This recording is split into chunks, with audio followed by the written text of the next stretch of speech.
Talk more. I'll turn my mix down a little bit. Oh no, no. You know what? He's probably picking us up from our head, probably for the Astros. That's what I'm saying. I'll turn the mix down. Then that's no problem. Don't worry about it. Okay. I don't care. Okay. I just wanted to make sure it wasn't going through to the snowball.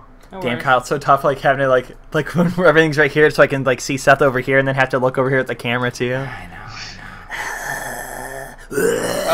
Yeah, I wish I could. Oh, I know. Yeah, multiple camera angles, just switch between cameras while we're. Someday, man. One day. Just imagine Seth is there, and we're live anyway, so that's fun. Just move the iPad over there. Huh? Just move the iPad over there. Oh. Yeah, but then we're looking down. Not. Yeah, that's true. Yeah, that's bad. That's bad. It's all good though. We're live. I mean, we're live, baby. Oh yeah, babies, we're live. If he even does happen to see this, we love his videos too. Yeah, we do. Him and Dan Rue crack me up. Oh, Seth, we're adding. You can take some time to think about this, and if anybody's watching, just so you guys know, before we officially start the show, this is pre-show. This is pre-show. Work out the kinks pre-show. Yeah, you know, pre-show. At the end of the show, Seth, I want a little segment called Our Digs, where you throw something down that may have no relation to video games or whatever, but maybe a movie you watched, a book you're reading, an album you're listening to. Just throw something down. Not something I hate. Yeah, or I mean, you can do something. Yeah, but it's like your dig. You're like, what are you digging right now? Like, yeah, not like my digs, like the things that I hate. Like, what do you dig? Or what do you want to dig a hole and throw into? You know, you can do that too. I mean, I don't want to do that. Yeah, but I don't know. Here's what I hate. I'm gonna throw into a hole. A chance to promote like a different YouTube channel or something. Give somebody a shout out. You know. Nah, I don't like other people. That's fair. Fair. Hey, we're playing Pac-Man. I can respect it. Is that what it says? Because I have no game selected. Apparently, we're playing Pac-Man from 1980. Ooh, sweet. 1980. All right. Well, that's news to me. That's not even like Super Pac-Man. What? Dan Keller, bro. What? Where's my share button? I don't know how that's my fault that didn't pop up like that. Like, how did I do that? No, it's your privacy settings. No, people can share my posts all the time. Oh, really? Yeah, friends are allowed to share my posts. Where's my share post option? It's not my fault if your internet's not working for your Chrome there, buddy. What? You're Go gonna play take this it up on with Google. Chrome? Gotta use that Safari. Bro, I swear you got privacy settings. I don't have privacy settings. Yes, you do. None of your posts say share. It's supposed to say like, comment, share. None of them say share. Okay, all your posts that you reblog from somewhere else on iOS. You keep crying the entire time we do this. See what I mean? This one says share. Where's the share here? Where's the share here? Learn how to Facebook, bro. Blame it on Facebook. You're stupid. Trying to blame it on Chrome. Get out of here. I'd blame it on Chrome too. What's it under? Is it under my privacy? It's under my privacy. Alright, see, this happened the other time, too, where it was like, hey, why is Nightbot not doing anything? Where's where it says who can share my stuff? I don't know. This is really not my concern right now. You're killing me. It's under settings. I know it's under settings, but I can't find the exact... Like, I went under, like, privacy. Maybe it's timeline and tagging. Let me see. Well, Facebook's stupid anyway. Who can post your timeline? Just friends. Just friends. Review posts friends tag you in? No. Who can see posts you've been tagged in? Friends. Who can see what there's posts on your timeline? Friends. But nothing for share. Dude, the delay to YouTube is real. That may be intentional. I'm not sure what my settings are looking like. It's probably a good idea. Yeah, and I mean, either way, if we're not reading the chat and interacting with it too. Oh no, I was just watching myself and I realized that I'm twirling my beard, and I was like, stop touching my beard. And then I waited for myself to stop touching my beard, and it took me forever to stop touching my beard. And then I adjusted my microphone to take it out of the frame a little bit more, and it just took forever. Did you know you're our top chatter, Seth? No shit. Alright, you guys ready? Or do you have show notes, Seth? Did you get them in the Discord? I did not open them. Okay, well I sent them to you. Doesn't matter. For the most part, I'll be quiet. What? I'll just jump in when I need to jump in. But I mean, like... This isn't my show anymore, Kyle. I don't have to talk. No, but we're featuring you. You have your own square on YouTube. You're a part of the show today. I'm very aware that I'm awesome. You're our third chair. The best kind of podcast have 3 chairs, man. I gave up trying to figure out that sharing stuff on it. I was like, F it, I'm done. you're a Dude, it's just stupid. It's like the mobile. I don't have the official app because it bloats up and takes up so much storage. I think it's just crap to begin with. So I just use the mobile web version. Oh my gosh, you're so right. Oh my goodness. I know, I'm such a hipster. It just bloats. I'm just so bloated. It's just so bad today. I know. God. I just gave up on it. Oh God, I would just totally give up too. I'm like trying so hard to avoid looking down at the iPad at him, like trying to keep looking at the camera. Don't you dare look at me. Keep your grubby eyes off of me. Alright. You betch. You guys ready? Absolutely. I've been born ready. I got something tied into my foot. There's no proof that the bot's working either right now, which is gonna, because yesterday it was like, why is the bot not working? What was it again? I needed to make sure. Sorry, I want to make sure the bot is gonna work. I'm sorry. That's when the I thing know starts. we did it. It's connected in Discord. It says it is. Okay, it's connected in Discord. That's fine. I need it to work in YouTube, right? Yes. And No. Look at stuff like that.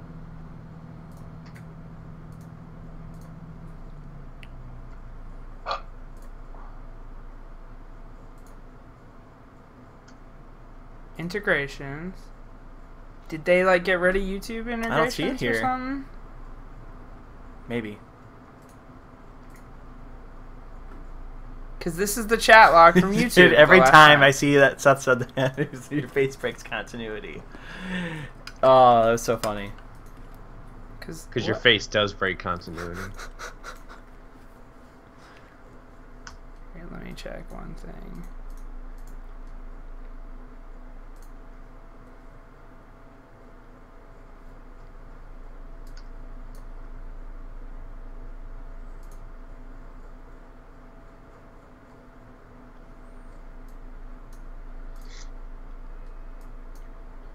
What happened?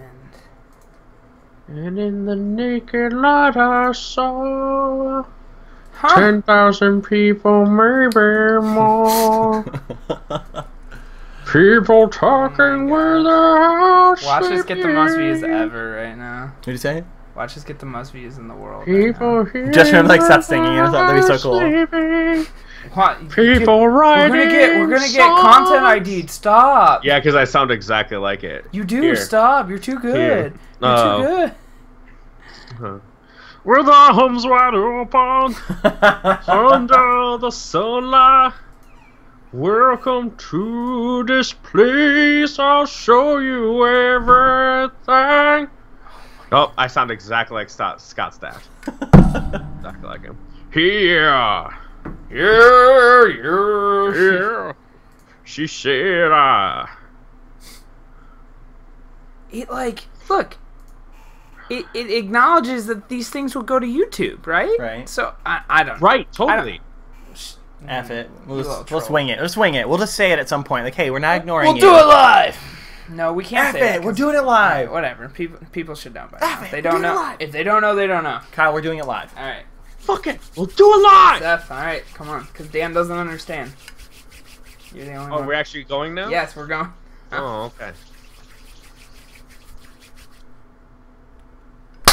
We'll smack her in the face. Oh my God! You ruined it. You ruined it! You're the worst! What a noob! You will learn eventually. You know what would be great, Dan? Dan, you know what would be great? Is if you consume some of our content before you come on here with your jackassery. Did you ever watch an episode of the Unbiased Podcast? Probably not! Because if Actually, you I did, you would know that there's a clap, a pause, silence, then intro, and you said something right after. Shouldn't have almost smacked her in the face. You should know your space. Wait, what? What did you say? I downloaded the Switch app and this is what it gave me. Oh, your audio got quiet again. Yeah, because I'm far away from There it we now. go. Oh, I'm so far away. What is up, YouTube? Watchers of the stream wherever you are. If you're joining us from our Facebook links, Twitter, etc., we thank you. Welcome to the KHAOS, which is mine and Dan's weekly show where we discuss technology, gaming, and all news related. My name is Kyle, aka your boy KB Cooper, alongside Dan. Dan. Who doesn't have a good nickname yet. I'm so comatose. That's just what my gamer tag is. Is that what, I mean, like, is that your brand? Is that what? Yeah, I mean that's what I've had for years on like all my gaming. I just think of diabetes every time. Why diabetes? I don't know. Why diabetes? I don't know what comatosis and diabetes have anything to do with each other, but it's like comatose is like feeling like you're in the state of a coma, or like yeah. You know, so like I guess yeah, because you can go into a coma if you don't get your shit. Fair. Whatever. I mean, you can go into a coma from getting hit in the head too hard too, but you know. Yeah. Well, I mean, why would you want to? You're so coma. Like I don't know. I'm so comatose. Oh my god, I'm so comatose. And if you guys are watching, or if you've heard him with his little whispers in the background, we got the one, the only Papa Forge, Seth, in the house. Hey, what's up? You don't have to call me Papa Forge. You hate that nickname, don't you? You can just call me Seth. That works fine. But why do you hate the nickname so much? I don't hate the name. It's just I'm not that much older than you guys, and I feel old when you say that. But you're the only father. That's a valid point. And you are the creator of this entire everything. You're the one who came to me. You're the one who came to me. It's true. It was my idea. You were the father of this. So sorry to reach across my table there. I was trying to turn another light on as it has become overcast here in Indiana. So like my curtain that's shut is like ruining everything. So sorry to reach and turn my light on. But there you go. Hey, what's up? Nothing much. Welcome back to the show. Welcome to the show in your first official. Show. Yeah, I mean, you've been in the background. For those of you who don't know, or what me and Seth were just referring to, is Seth is one of the co-founders of Project Forge, along with me. A long time ago, it was not just Project Forge. It was just an unbiased podcast that we ran into the ground until we didn't want to record it anymore. So then we started making YouTube videos. Maybe someday. And then then you know, things got out of hand. We both took a hiatus, and me and Dan started back up, and I said, it's time to get Seth back. It's time to bring him back. At least for one episode. At least for one episode. This is your guys' baby. If you guys say you hate him, then don't worry. I'll kill him. He won't have another chance. I'll kill him. I would like to see you try. I mean, Bitcoins are a powerful currency. That is the one thing I'll never understand about the world Bitcoin. I'll never like Bitcoin murders. Oh my god, it's out of control. I paid somebody on Bitcoin to assassinate me, and somebody actually tried. It's like, well, what you play? You put a currency out there for someone to do something, and they'll cash in on it. When you play with matches, you get fired. Yeah. Anyways, Seth, what have you been playing this week? Like what have you been doing? Got back into Pokemon Sun a little bit more. Yeah. Playing that. And I've been playing GTA like crazy quite a bit. Yeah. The 2K overlords of taking money have captured Seth's attention. Well, see, the thing is that like they found a way to like do like gun running and stuff like that. It's really easy. It's more fun. I can bring people in. Yeah. Right. So I'm not gonna get. I don't understand how people make millions and millions of dollars in the game and like not buying shark cards. But hey, whatever. Playing that for the most part. Pokemon Sun, and then I've been playing Horizon, which I really, really enjoy. Oh, but so Horizon Zero Dawn or Forza Horizon?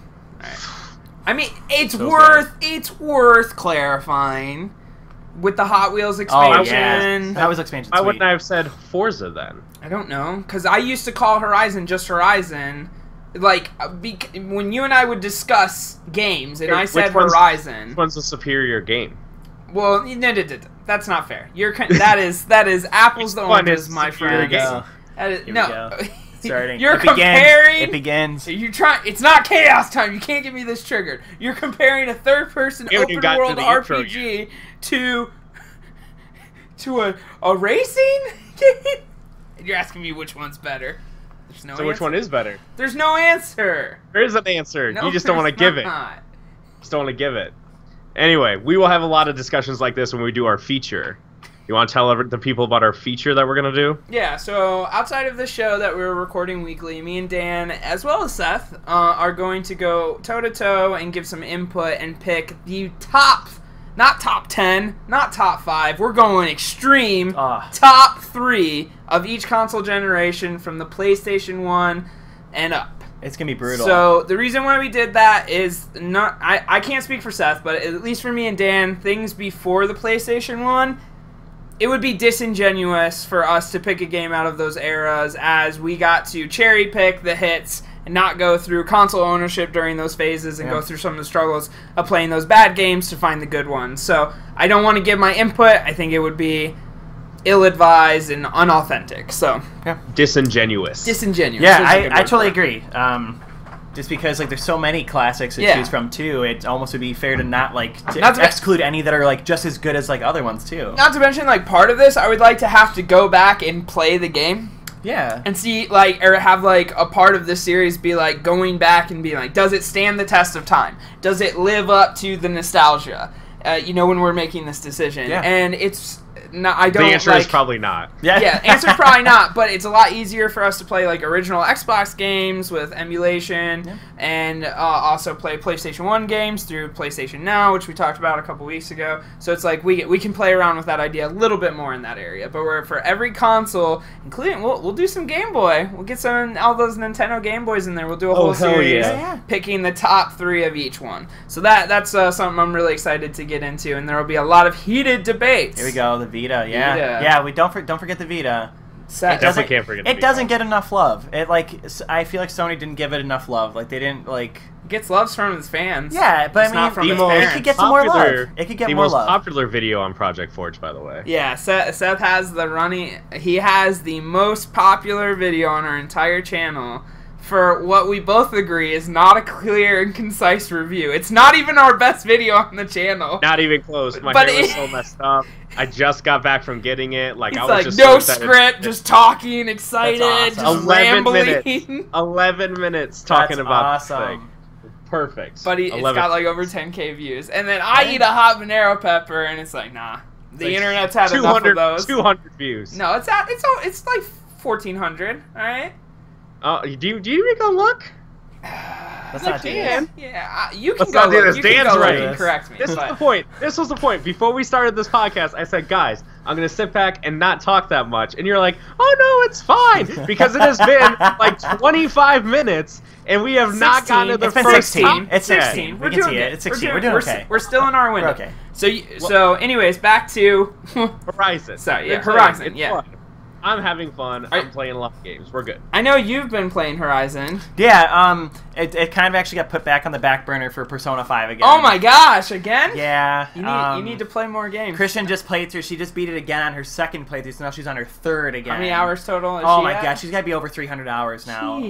Like, easily into that story. I mean, Seth, you'd be proud of me. I got it. I just don't, I just haven't played it. You haven't played it? Yeah. That's all right. It's been kind of a toss up though, because like since I got my gaming monitor for my PC now, I've kind of been kind of stuck in that too.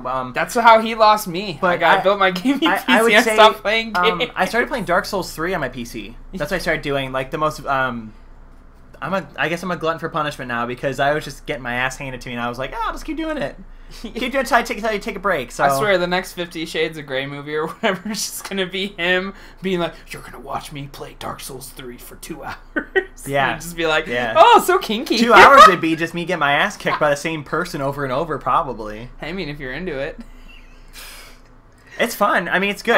It took a little bit of time to get it used. Like it taught me, like, dude, you can't rush in to kick people's asses in this game. You actually have to like take your time, be tedious, learn the boss's moves to dodge and counter and parry properly. So it took.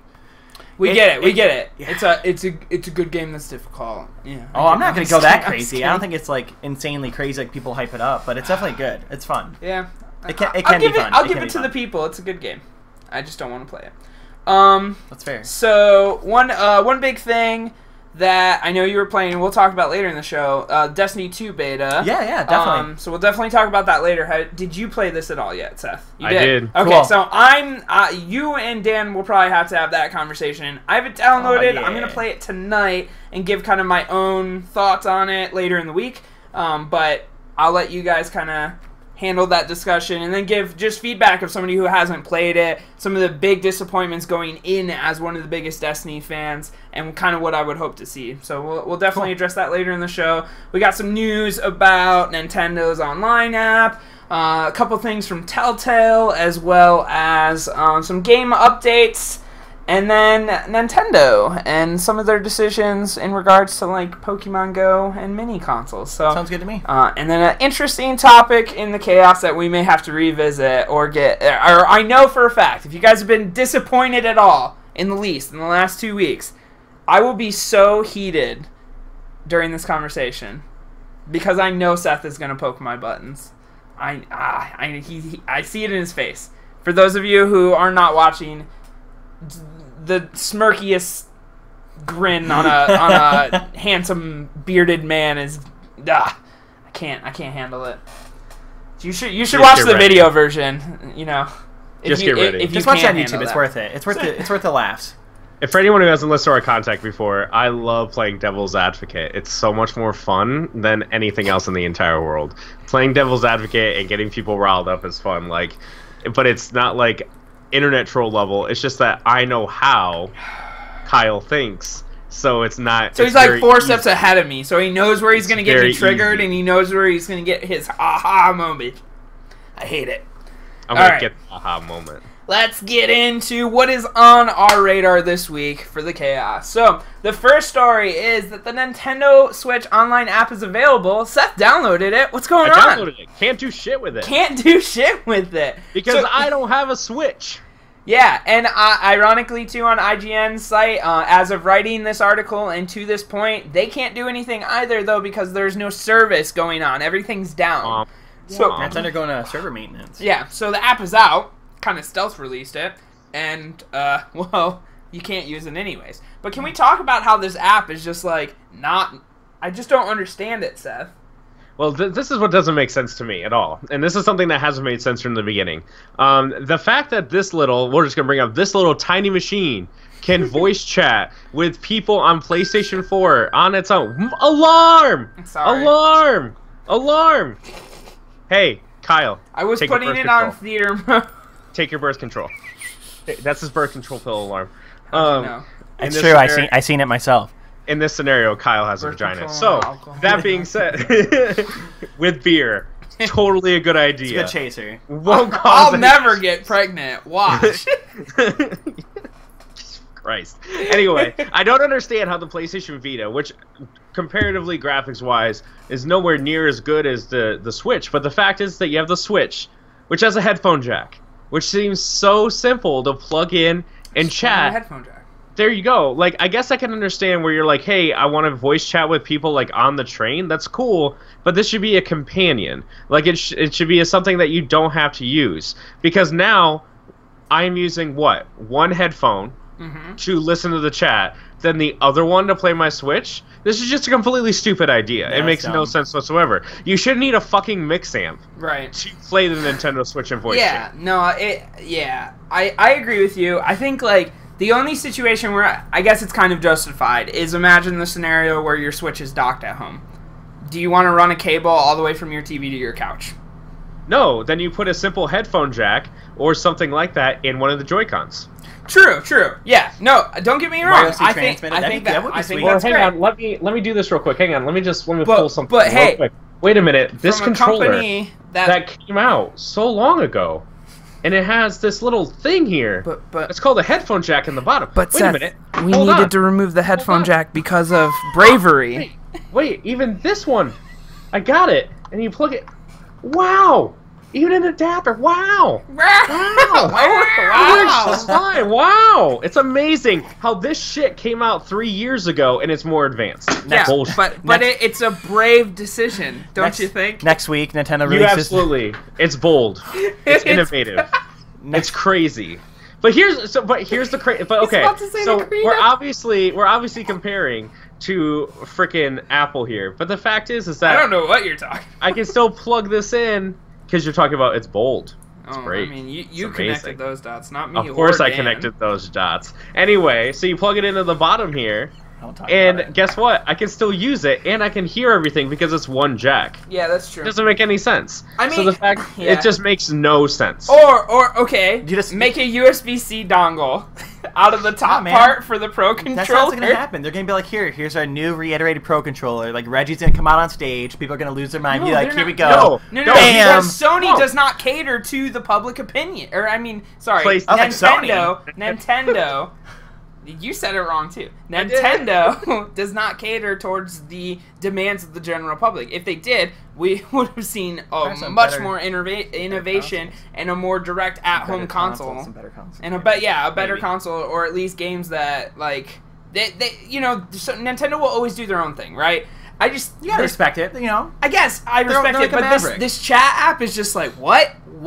I'm with Seth. Like, why did you take it out of the controller? You have the functionality. I can't play devil's advocate and disagree because I think it's kind of silly just entirely by itself. Because here's the thing. Then you can still launch the app, do all the chat, right? But then you just slide over, and you can just plug it into the headphone jack and do both. Like, why can't you do both? Yeah. Like, then are you gonna channel all the audio from the Switch into the phone to then into my headphones? It doesn't make any sense. It really doesn't. That's silly. And so the whole thing doesn't make sense because now you're going to have, a speakerphone, and then we're going to have the same problem as people using their Kinects as the microphone. We're going to have people with surround sound systems that are playing Call of Duty with the boom, the boom, the boom, and I can't hear anything with the footsteps around me when I'm wearing an Astro headset. It makes no sense. It makes no sense. So, long story short, it's bull. And this is one of the things that is keeping me from buying a Switch until Pokemon comes out. No, I totally agree with you. I know that eventually we're going to get a Pokken tournament for Switch, which I'm, like, super stoked about. And I think that's really what's kind of holding me back from getting one. But, like, I think you really drive it home, Seth, when you talk about the way they designed this app. When you think about how it's 2017, we have, like, some of the greatest smartphones in our hands right now that can do some pretty incredible stuff. To create an app that's so counterintuitive to what you're trying to do with your home console, like, especially for an on-the-go console, too, it seems a little bit backwards to go that route. Which I guess I can also see, like, their thought process was, the phone's always connected, it'll always be available for a voice chat. Right. Then how are you playing online? Yeah. With your Switch? It makes no sense. Meanwhile, you could tether the Switch, and you're good to go. Right. You'd be good to go. So, it's an interesting idea. I don't like it, and it's a very tone-deaf move. Yeah, I think so too. To a company that's been on board with what we were all like, a Switch, this press conference was crap, and then we're like, the Switch works great. The Switch plays well. It's amazing, and they proved us wrong, so I want them to prove me wrong here. I just don't see how they're going to. And I will say, like, I still don't ever think... I think if I ever play with somebody on the Switch, I'm just going to... If I'm going to have to use a mobile experience, I'm just going to have people join on Discord. Like, I'll just be like, join my Discord. We'll talk That would be better. I mean, because especially with the quality of Discord, well, you don't need a dongle or anything. You just plug some headphones into your phone. You don't need this breakout cable or special headset or anything. You just plug your phone in and just... I feel like that's what it's pushing people to, is just finding their own way to do this, which is, once again, to that counterintuitive point. But... I'm excited to play Splatoon when I have money to buy it on Friday, so, that'll be fun. I'm not. Yeah. You're not?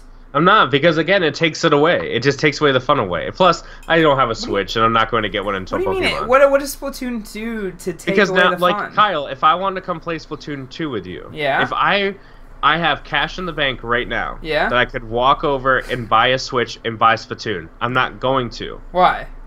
Because I can't voice chat with you to play. But Discord, you can't. You just use Discord. Like, we can work around this and not use Nintendo's solution. But that's the problem, is that makes me not want to be a part of a company that cannot forward. I get that, but is it worth holding your resolve for on something that you have such an easy fix on? Let me back up here a little bit, okay? So here's the thing. Ooh, this is good. I will abandon Apple. You will never hear me say that again. But I will abandon Apple if they do not do what needs to be done to push the iPhone forward, right? There are very basic things that there are very basic things that go on in the world right now that the iPhone doesn't do comparatively. No, so, I totally get it. No, I totally get it. You're absolutely right. As a fanboy, so here's the thing, like here's my official iPhone 7. Here's the official Apple battery case. Here's the iPad Pro with the $70 freaking case that doesn't have a cover for the $129 case to click on the front with my iPad mini that's charging in the other room, with my Apple Watch that's charging over there. What are you talking to us on? On my 27-inch iMac. Like, you want to tell me how to... Oh, yeah, hang on. And the 3 pair of Beats that I have, including a Beats pill. Here we go. Like, come on. That's just your dildo. Like, yes, it's totally my dildo. But the fact is that... Oh, yeah, and I'm connected to the internet on my Airport Express.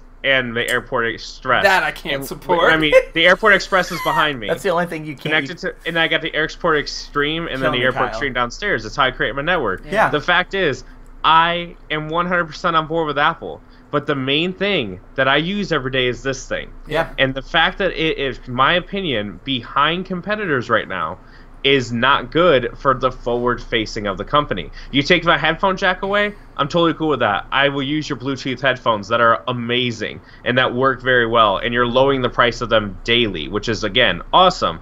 But you're not going to introduce wireless charging. You are not going to create a true waterproof phone. Like, there are a lot of things that go along with that the industry is calling for, and you're not bringing me small little things like that. The iPhone has been stagnant since the 5, and we need to move along. I wouldn't say stagnant since the 5. I would say, if anything, the iPhone's been more stagnant since the 6. And minus the success with the 3D Samsung touch. took away their waterproofing and the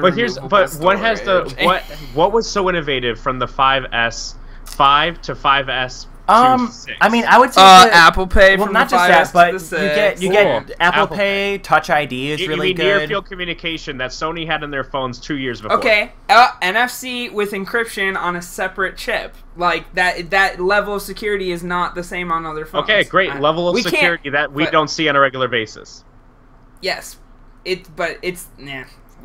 Do you see my problem? I think the Touch ID is good. I'm in a corner where... And I think 3D Touch is really sweet, too. I mean, you've seen it was trying to be implemented, like, with the BlackBerry Storms, for example. 3D Touch is but they so didn't cool. do it as good as Apple did it. Like, You're Apple right. did it right. And the 3D Touch does it very, very well. Yeah. So, I use it every day There you now. go. I will give that to you, Dan. One innovation. Thank you, 3D sir. Touch. One innovation! Woo! I at least pulled one. What do you got, Kyle? Nothing.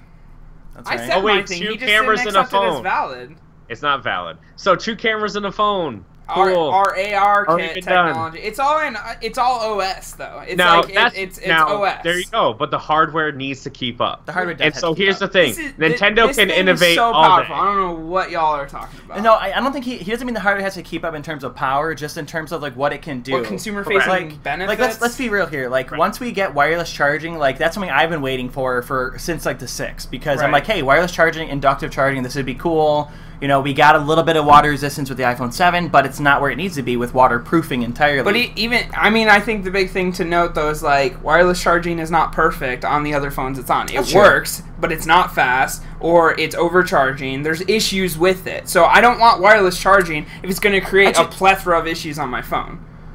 Look, I'm not saying that Samsung does it well. I'm saying that Samsung does it well. I'm just saying just because other companies do it, right? They at least that's did what it, I'm saying. though. Like They when you at least say did it, we're so. behind in innovation, I get that. I'm just saying when you look at other things, they're doing it, and it's a feature, it's a tick on a board, but is it done well? Does it create issues for its users? Does it demand, like, I guess I'll just put the perspective on it. How many times do you see people get upset about first-party accessory costs? Like, I can guarantee you whatever charging solution, when it's wireless, nobody's going to want to pay that first-party accessory cost if they break that thing. And we're going to... there will be complaint. There will be outcry about, so it's just, it's a give and take. People want what they don't want. Train. Now, don't get me wrong, that HomePod is going to change my life. I'm so excited about HomePod. If those speakers do what they say it does, that is, once again, groundbreaking and innovative, right? But it's already a space that is taken by their 2 greatest competitors, right? Sure. So... speaking before this thing started, like if I say the A word, you're gonna hear her start talking, right? Because there's one in my room, one in my son's room, and one downstairs, the big tall one. Jeez, it's my big ballin', baby. It's my alarm clock. It's great. And you know what? Here's the thing. They go down to like $20, $30, and it's great for my son because he can like play music at night. I don't have to worry about having the Bluetooth speaker in there connected to my phone. Like, it's a great thing.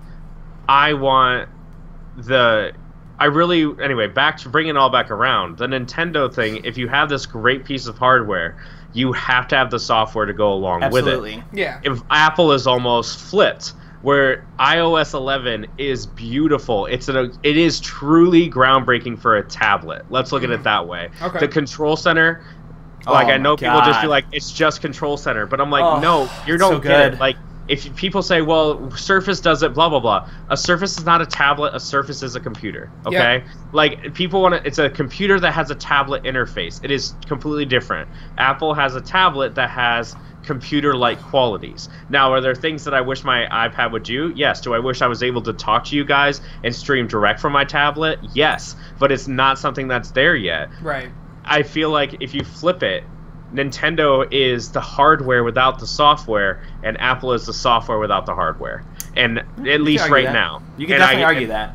And that's why I think that Nintendo will lose again, is because you look at Xbox came out, right? Right. Their software, at least the UI, was junk. It was hard to follow, it was hard to understand, and people got confused comparatively to the cross-media bar there, you Xbox fanboy. No, you're trying to tell me the cross-media bar is more... No! It's so much more organized. I refuse to accept that logic. Are you talking about the current one right now? I'm talking... I don't know. I hate PlayStation's interface for everything. The PlayStation 3... The way you search for things, it's like scroll down this long list of letters. Okay, like, just give me the keyboard. Didn't like just pop the keyboard. I wish they would just give me the keyboard in the PlayStation Okay, but just pop the keyboard. Just why do you make me go side down, side down? Just pop the keyboard. I can agree with that one. That's one part. That's my only gripe. That's my only gripe with with the layout for PlayStation. And can you alphabetize the library now? Can you sort it now? Did they finally add those features? Yeah, you've been able to do that for a while. Who cares? I can do that since day one. I can no, but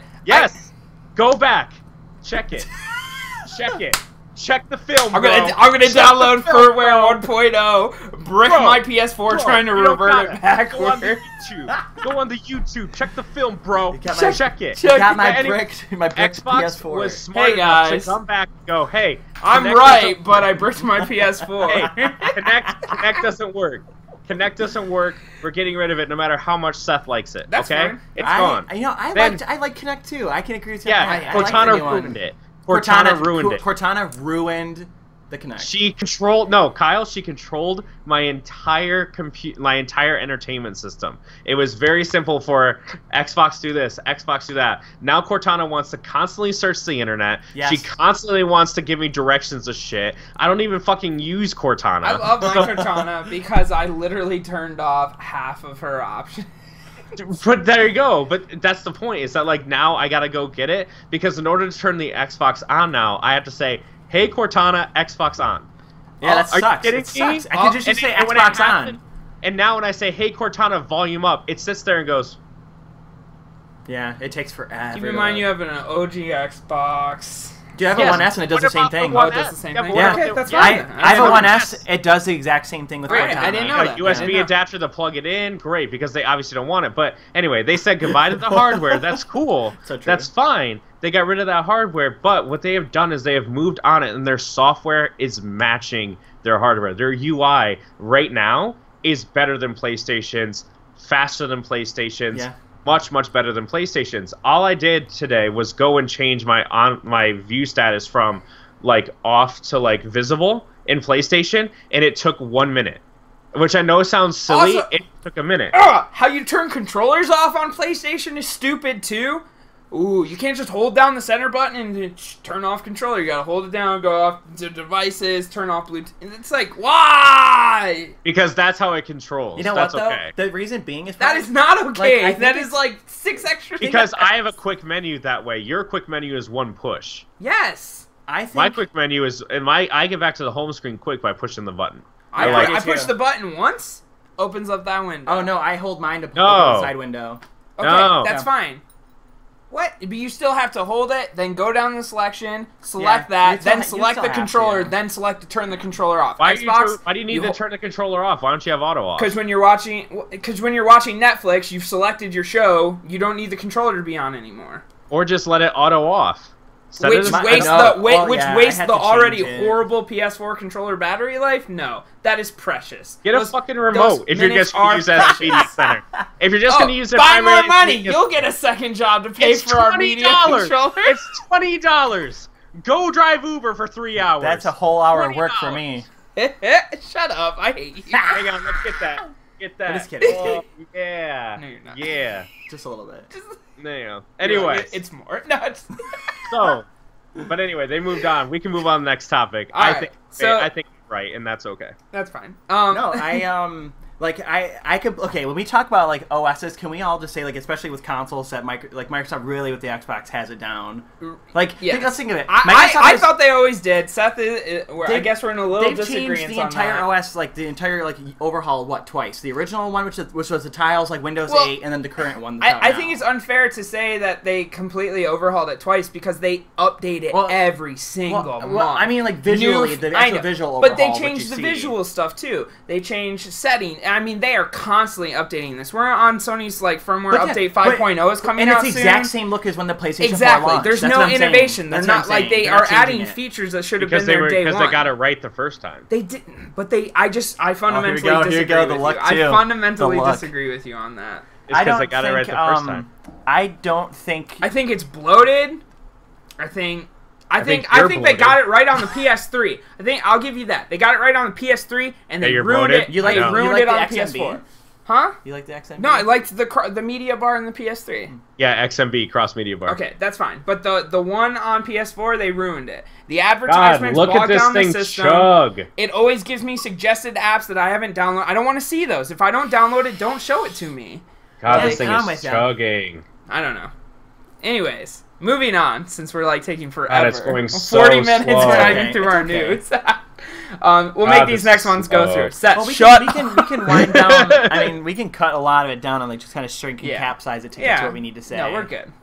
So yeah, we'll just cut this out. Sorry, audio people. Anyways, a big piece of news that I actually find super interesting just because I am a huge fan of Halo as well as Destiny, and I love when Microsoft makes good decisions that are not bad with media bias. Oh, shut up. Basically Crackdown 3 locked down a Destiny and Halo writer. So this guy worked on Halo, he worked on Destiny, his main task was... Destiny's story was so good. His main task was fleshing out heroes and the hero perspective and building legacies and things like that. Obviously, he did a great job with Halo, and then legal matters that forced a release date are what made all his great content go away in Destiny. So, because you know that story got cut. There's enough that I could go on about Destiny 1 story, but I think we've tread that path so many times over the past 3 years with all the mainstream media. You know that the story was there and it got cut. Oh yeah, I mean you can tell. I'm not gonna hold him against this writer, John. Oh no, I mean John Goff. Let's be real. The writer doesn't have the creative control over how the story ends up. It's all about like the creative directors and like the oversight. Yeah, it's really the oversight from like the top down. So he just basically writes a story and whatever happens happens after that. The thing that got me really excited about this, outside of just being a fan of those games and whatever Seth is doing, I think it's cool. He made note that what he was excited about is that in quote, I'm getting to spend a lot of time with the villains. We're building the cadre of villains that are enemies you love to hate. And that is like fundamentally important, and I'll give you a reason why. Right now I'm playing Ghost Recon Wildlands, and I am struggling to like do what I want to do in that game. I put so much time and effort into specific things now at this point. I kind of have to finish it out the way that I've been doing it. If I do it any other way, I'm not going to get a ton of achievements that I've already kind of grinded down. But also, it's just not the way I want to play an open world game like that. I don't want to rush through the story and be done with it. But I have no desire to actually beat the villain. I have no care to take down the Santa Blanca, cartel. I could care less. I care more about just cleaning out the map of all the objectives and points of interest. And if that game would have had a better reason or better writing to the villain or a connection of story with me, I would love this game. Right now, I'm bored with it, but I still want to beat it for some unknown reason internally. And I'm excited because I know Crackdown 3 is that open world game. A lot of interest points, a lot of things to collect and do. And if there's a reason that keeps motivating me or a good writer behind the villain, somebody who has worked on some of my favorite games in the past, that's a good indicator. And I'm excited to see Crackdown 3 succeed, and hopefully this will lead towards that. I hope it'll be good. Why do we have a writer right now? So, if you think about it, the most important part of a game is the engine. Like, the writing is the last part, right?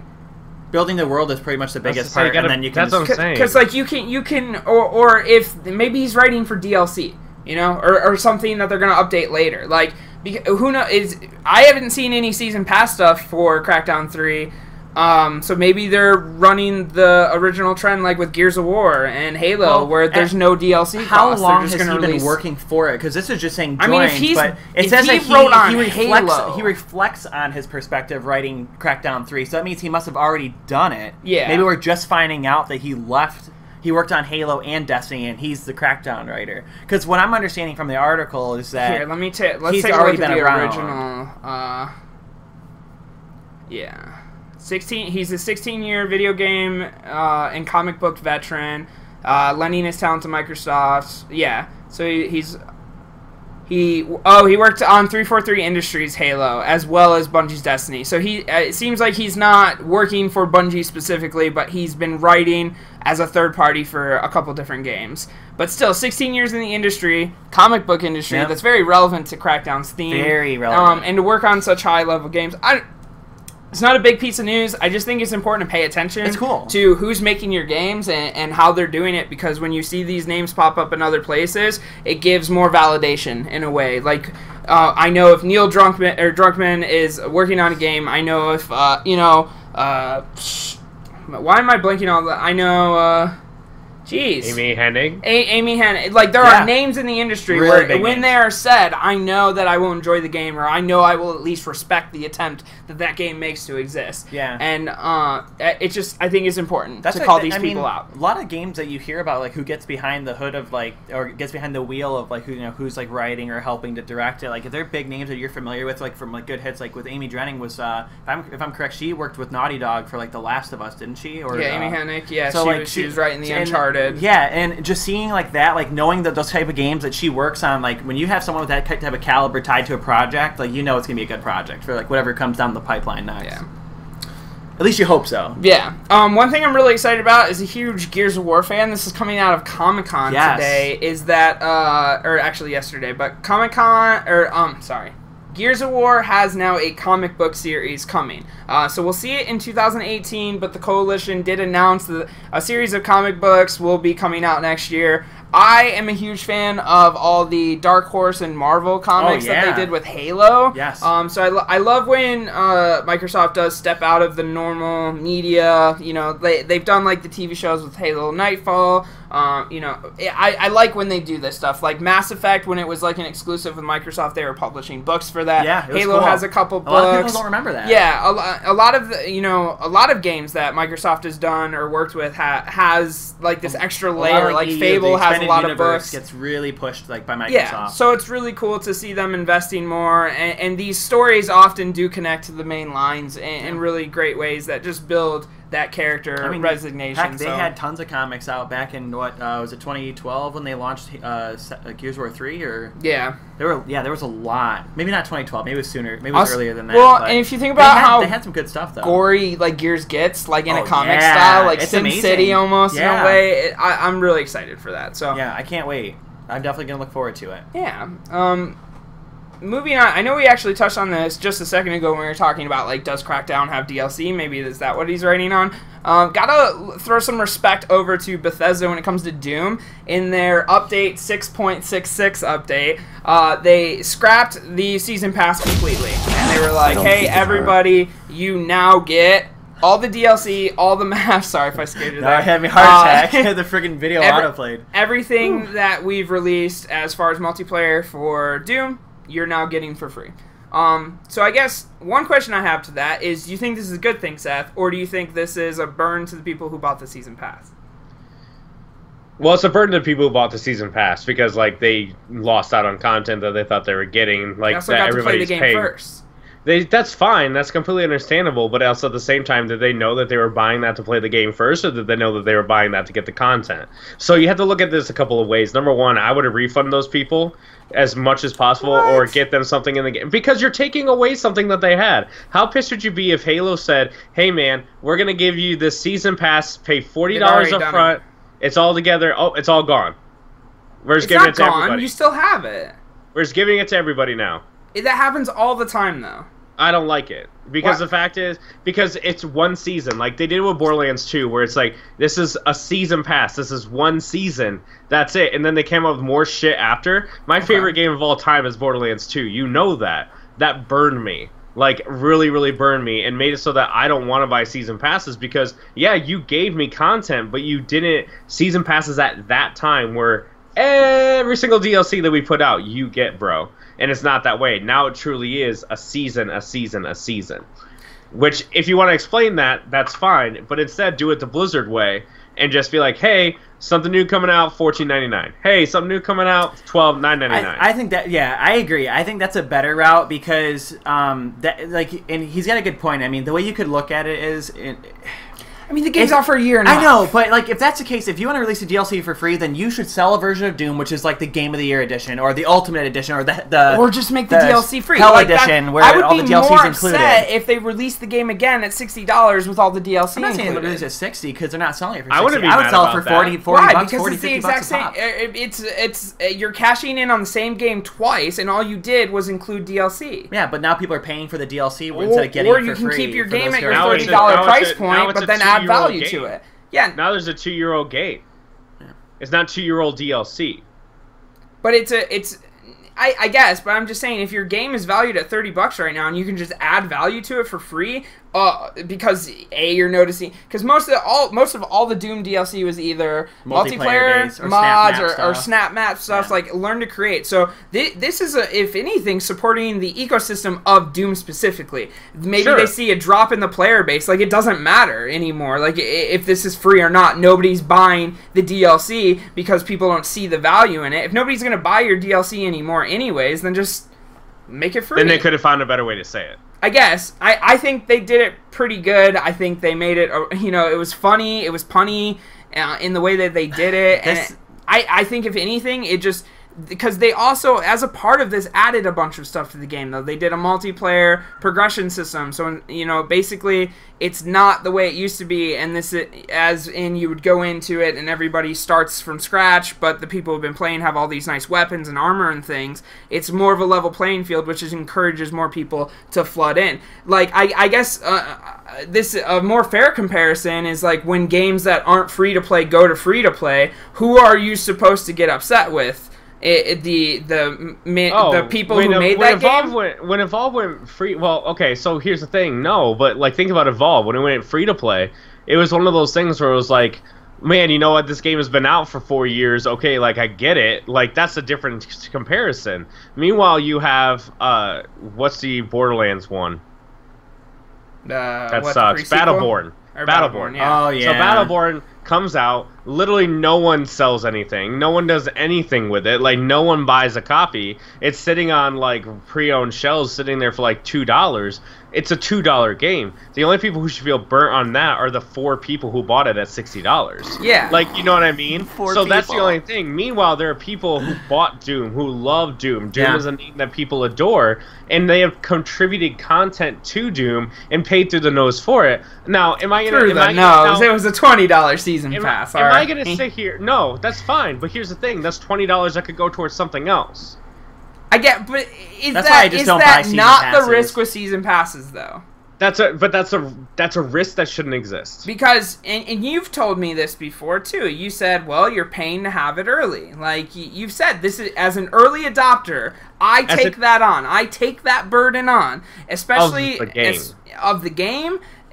I would say I take that responsibility on any. I think anybody who buys a consumer product within the first 3 months it should be considered an early adopter, because that product has not been in the wild in the millions of units shipped for you to know all the issues with it in the first 3 months. And I think everybody should be more aware of that and doing the research. And that goes for cars, that goes for consumer products across the board. This is not just video games and tech. This is everything. You should let things work their kinks out. And if you want to be on the first part of that... everything in the world, everyone's going to throw kinks work out. No, I'm just saying, I think it's a little different with games and software, but when we're talking about new hardware... I'll just say this. I think that season passes are not good for the consumer. No, I don't in any way, shape, or form. But I think this is a good move. I think it puts a damper on the customer experience because it splits the player base. Yeah. And I'm just going to say that Star Wars Battlefront 2 did it right this time by having no season pass and all DLC is free. They just make their money from microtransactions. They didn't do it right. They just copied other people. Hey, but you know what though? They did it right. They made it right. After the company who has done it wrong for years, they do it right. What, twice in a row? You got Titanfall 2. You got and everybody's like, oh, let's forget everything EA did. Hey, listen. Like pre-owned games, you have to buy a $10 pass to play online. We'll just forget that. They made the DLC. I mean, that doesn't happen anymore though. That's irrelevant now. That way. We voted with our wallet that way. That happened with what? 2 games? So I guess I'm just saying, what, Battlefield 3? I think they did that with, didn't they? Yeah, Battlefield 3. They had that online play So what's pass the statute of limitations then, where you're not going to get upset? Like, this game's a year and a half old. They're making their DLC free. At what point would you not care? What's the release window look like, right? So here's the thing that I struggle with, right? Let's say Doom's been done shipping DLC for a long time. Hey man, see, then that's different. Then that's different how you described it, right? No. Because if you sit here, here's the deal. If you pop out and say, hey, DLCs came out, it's different than how you described it. Because if you're saying, if it's like this, if you're like, hey man, what's up? Hey man, what's up? Here's what we do. Number one, what we're going to do is if you get the season pass, we're gonna have stuff come out in April, and we're gonna have stuff come out in May, and then we're gonna have stuff come out in June. And if you turn that June into, oh, now it's free and everything else is free, you can kind of go F off. But if you're telling me that every single one of the things that were promised in the season pass were delivered, then you had like a 6-month to 10-month time frame, it's a 6-month window, and then they pump 6 months is tight for me. It's technically 7 months. This last DLC came out in December of last year. Then that's understandable. Then I'm more okay with it. But the way it was described to me, because I didn't read the article, was that it was more like this promised to the other one. Check the tape. I didn't mislead you. It's recording. Check the tape. Yeah, and now, Doom is. Hey guys, if you have Xbox Live Gold, Doom is $15. Yeah, it's on sale right now. It's this weekend. My gosh. It's free play weekend to play Doom on Xbox One. I think it's also free play weekend on Steam too, so you can get it for like $15 on both the platforms. And luckily, they're not scumbags, and they've turned off the ability to buy the season pass. I think they said it's part of the bundle, so it's bundled in with the game now. You have to buy it's just the game included. Yeah. Okay, that's fair. Seth, I know to this point, that's okay. Yeah. Like, it's a $15 game. You're including the DLC if you buy it. See, I get that. I just think it's great value. So I think it's a decision they made to pump life back into their IP, get people excited for other things that may be coming from Bethesda. Just make Doom great again. I'm just gonna do a little cherry pick, and I'm not gonna say what I'm saying. But one of the things that's gonna be coming up, I'm really excited to read about. All right, well, to talk about and discuss. We'll just move further down the line. That's the one that I'm gonna rub my hands for, because I really think it's a good conversation we can have about Doom is also free this weekend on Steam. Cool. Yes, awesome. Officially. All right, so not Seth, until 1 p.m. Literally like 4 hours from now. Okay, fair. And then it's off. Well, there you go. If you're not watching, you're screwed. Hope you played Doom before. Right. If you haven't, what's wrong with you? You scared? Afraid some of the demons of hell gonna bust you up? Or what? Somebody described it in Halo. You are Master Chief in a room with Master Chief in a room with aliens. In Doom, you are aliens in a room stuck with the Marine. Yeah. The Space Marine. Yeah. Because it's like how much of a playground that Doom is for you and how powerful you are in that game. So, moving on to the next part of the news. I'm so excited about this. This is a different one, but I'm really excited about this. All right. Telltale has done a huge drop of news of what they're doing with their current seasons. No Guardians of the Galaxy updates, no Tales of the Borderland updates, nothing, no Game of Thrones updates. But The Wolf Among Us Season 2. Wolf Among Us Season 2. And I'll say, I loved playing The Wolf Among Us. I actually, believe it or not, I just don't understand. Be guilty. I didn't finish it. I played about halfway. And you're stoked for Season 2. Yeah, because I love what I played so far. Like, just the game, the way it sets out, like... But you don't know if you love the ending. It doesn't matter. You're like a reviewer who doesn't finish a game. I'm gonna finish it. I love what I've touched so far. So if they keep doing what they're doing, I'm gonna love it. I hope you hate the ending now after you've on record. I hope so too. Hold on. Okay, if I do, I will come in and say I took the L for it. Yeah, you better. I'll take the L if I don't like it. You know what? I'm gonna play tomorrow. We are gonna build a prop where I'm gonna pull an L out and I'm gonna gift it to you. I'm gonna play through tomorrow, finish it, and if I like it, I'm gonna text you and be like, "You were so wrong." I did your words. I just want you to think about what you're saying there. But I know. I have a good feeling. I had a good time with it. So they announced Wolf Among Us Season 2. In 2018, and then the Walking Dead Season 4 final season, which I'm okay with, but also that's on the tail end of the creator of Walking Dead saying, like, I'm done writing the comics too. You know, it's okay. Like, I'm not even upset about it just because Walking Dead needs to end. After Season 2, like, the Walking Dead Michonne wasn't as good. Yeah. And it clearly shows, especially when you play it. It just doesn't have that same kind of, like, feel to it. It doesn't have that same, like, I almost want to say charm, but it's not really charm because there's nothing really charming about people getting destroyed by zombies or, like, you know, the stuff you have to face on it. But it's just like the concept of it was the magic of the relationship. Yeah, it was one of those things, and it just didn't feel like it was there. Even though, granted, it was cool to play with Michonne, but outside of that, though, like, it's just there's something about playing as Lee in Season 1 and playing as Clementine in Season 2.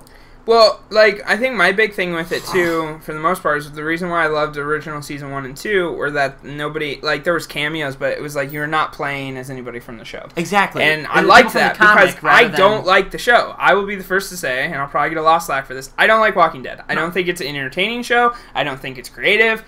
There are much better shows that exist out there. Lost its luster after. I would say, honestly, I think the first 2 seasons were the best of The Walking Dead. Yeah. I feel like everything after that just turned into like a drama fest. After the whole CDC thing, I was just like, this is just what am I watching? No, that's now? good after because that's Season 1 still. The CDC. But just after the whole CDC. Season 2 was like Season 2 was amazing because of the tension between Andrew Lincoln and John Bernthal. Yeah, like that was why Season 2 was so good. Was just but the drama once that was over, I was just like, what is I mean, Season 3 was good with the governor. I liked that. I liked Season 4 a bit, but 5, 6, and 7, like 7, I stopped watching after the mid-season finale. I just didn't care anymore. But yeah, I liked Negan. I liked watching him bash Glenn's skull. Spoilers! Open. Yeah, well, dude, at this point, you should have seen it. The season 7's over. Like, there was plenty of time. Saying, well, I'm not watching it anymore. There you go. Well, there you go. I saved you some time. But I thought that was a good, like, opening, and then just after that, it just kind of felt like I just didn't care. I didn't care anymore. I just lost caring about the show, which... It's been kind of leaning that way anyways at the end of Season 6, too. So it was a little heartbreaking to feel that way about a show that I've watched forever. Kind of the same way I felt when I used to watch Supernatural. I watched it all the way up till Season 12, and I just fell off. It's good. Good insight.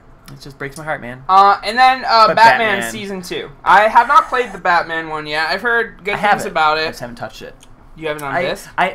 No, I bought it on Steam. Can I share my Steam library with you, or are you sharing with someone already? Yeah, but I play Telltale games on Xbox because I'm an achievement holder. Gotcha. So. No, I get it. Yeah, you could be all one family. I bought it on the Steam summer sale. It was $8 for the entire season with all of it. So I was like, I'm going for it. Honestly, with all these season passes and stuff coming out, I might wait to see if Telltale does the Telltale Collection too. Yes. Because when they did the first collection, I got all of those games and all their season passes for $50. I'll do that again. They did that during the Steam summer sale. They had a Telltale Collection, but of course it's not all the games here that we see too. Yeah. The one thing that I'm curious about, or I guess I'm more like, and I've had this conversation with Seth in the past, and I've heard it a lot. Is Telltale spreading themselves too thin though? It's just they're still not pushing out all of the announcements they've already made, and now they're making new ones. And it's like how many teams do they have? I'm correct as well. Telltale does the Lego games too. Correct? Do they? No, or is it Take-Two? You're thinking of a different company. But it's not Telltale. Okay. You're right. It's probably not Telltale. I don't know who it is. It's okay. But is it? Let's see. No, it's TT Games. Yeah. Sorry. Yeah, I always see the TT and I'm like, oh, Telltale, whatever. I always associate the two together. Whatever. But yeah, like I think that maybe they're spreading themselves just a little too thin. Maybe not to the point to where it's like, hey, they're in trouble right here with what they're doing, but it's just every time one of their games comes out, there's reports of game saves getting eaten, game crashing, it's not working on all the platforms it's coming on, or you won't be able to finish your story because of a glitch. The Walking Dead Michonne. Yeah, and so it's just, so they're pushing out more, they're announcing more, still haven't finished everything they've announced, and their engine doesn't seem to have any major updates. And I don't know. I love Telltale. I love their games, but there's a point where it's like, am I going to continue to support you guys if you're not just going to fix this? Like, it's a fair argument to make. I think it's fair. I don't know. What do you think, Seth? I don't enjoy Telltale games. I think that for the most part they have like cool subject matter, but you can't even hook me with Tales from the Borderlands, my favorite game of all time. That one was so good. What are you talking about? I'm just not hooked to it. Funny. Seth, are you a Borderlands purist? Yeah, look at him.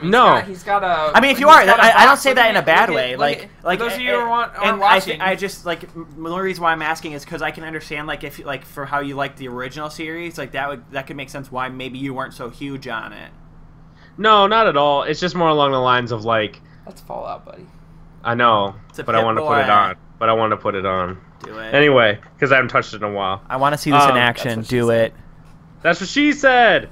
Yeah, just light it. That's all it does. Just lights up. Yeah. But that's it. That next one. Anyway, that's what I'm excited about right there. Oh heck yeah, dude! I could talk all day about that stuff. All right, but I think the big thing is that like it was a cool story, but it just didn't hook me. And like pushing buttons while I'm watching that, I'd rather watch the TV show, not push the buttons. Personally, like. There wasn't anything that I was doing in that made it truly mine. I was just pushing a button. I would have much rather watched that in a mini-series. Like, I'll watch somebody else play that, but I don't want to spend my video game time playing that. That's all. That's all. That's fair. So for me, all those games are bite-sized. They're easy to get through, but it's not like... It's kind of like walking simulators to me. Like, sure. I have to be in the mood. I get it. Same. There you go. So... I'll let Dan take this one away. Yes. So this is actually a pretty huge story, especially for me, because if everybody who follows gaming probably has heard and has seen all the advertisements before and then realize it's really hushed now of Mass Effect Andromeda. So news coming out of BioWare, the general manager, I believe it's Aaron Flynn, he is stepping down, and Casey Hudson, who worked on the original Mass Effect trilogy, is returning to helm the series. So, Aaron Flynn was with BioWare for around 17 years. Yeah, for a while. Hudson was with them for a while until 2014 when he left to go work on HoloLens with Microsoft, which is an interesting career change. But 3 years later, he's coming back, and he is happy to take helm of that. Keep in mind, Aaron Flynn also was the GM and creative director for Dragon Age as well. Yes. So... I think a couple things to note here of what could... I think some important things to think about is like what Casey did with the original Mass Effect trilogy. Man, yeah. The fact that Anthem is in development and story probably still he very worked on much that in too. progress. He was working at BioWare Edmonton, was where they're developing Anthem, and Andromeda was developed by BioWare Montreal. So two different studios. So when people get upset and say, why is this Mass Effect crappier than the previous ones? No, it's not the exact same team that worked on it. It's a separate team. Still BioWare, but two different studios of BioWare. I wonder if this studios would give me a new KOTOR.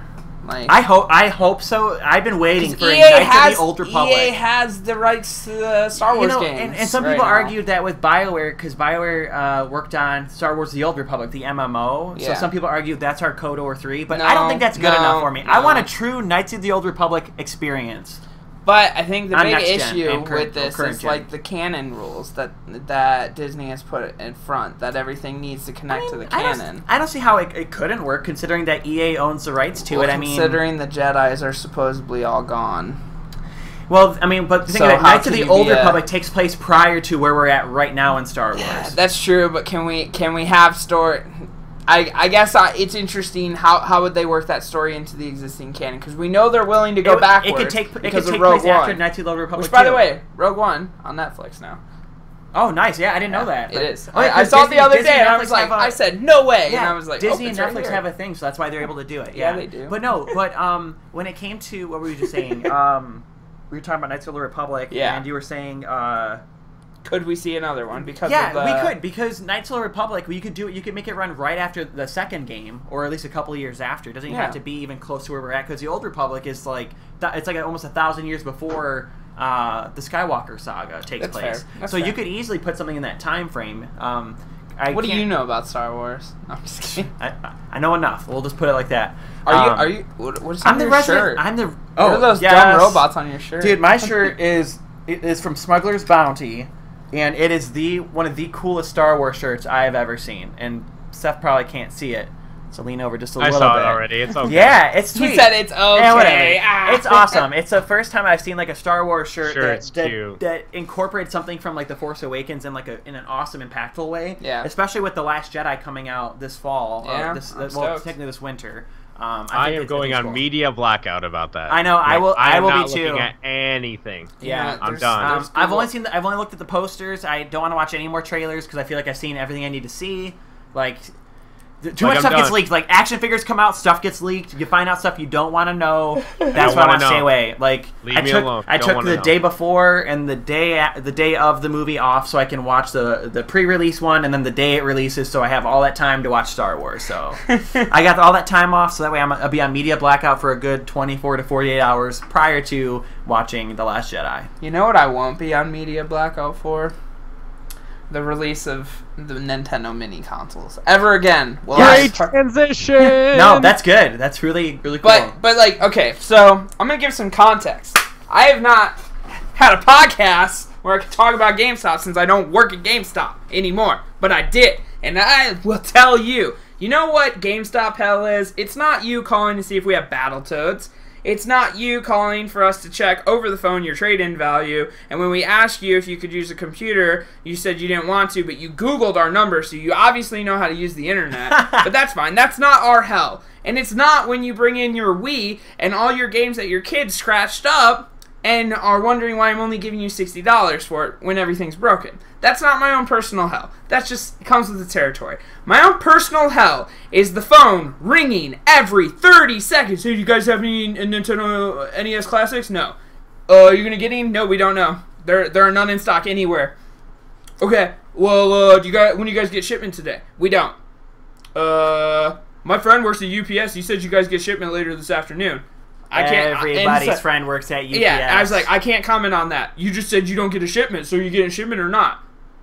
Hang up. Like, calls right back. It's like, dude, so you hung up on me. Are you gonna tell me if you guys are getting any Nintendo NESs, or you guys just buy them all yourself and sell them to people? You know, what are you doing? Get done with this, dude. Phone is going off the rest of the day. NES Classics. You know what Nintendo really did? I got a story to tie to that. I'll tell you in a little bit. I'm going M-rated here. You know how Nintendo really bent me over and fucked me? No pre-order option for this damn thing. Yeah, that doesn't make sense. You know. And what did they do again? For the Super NES?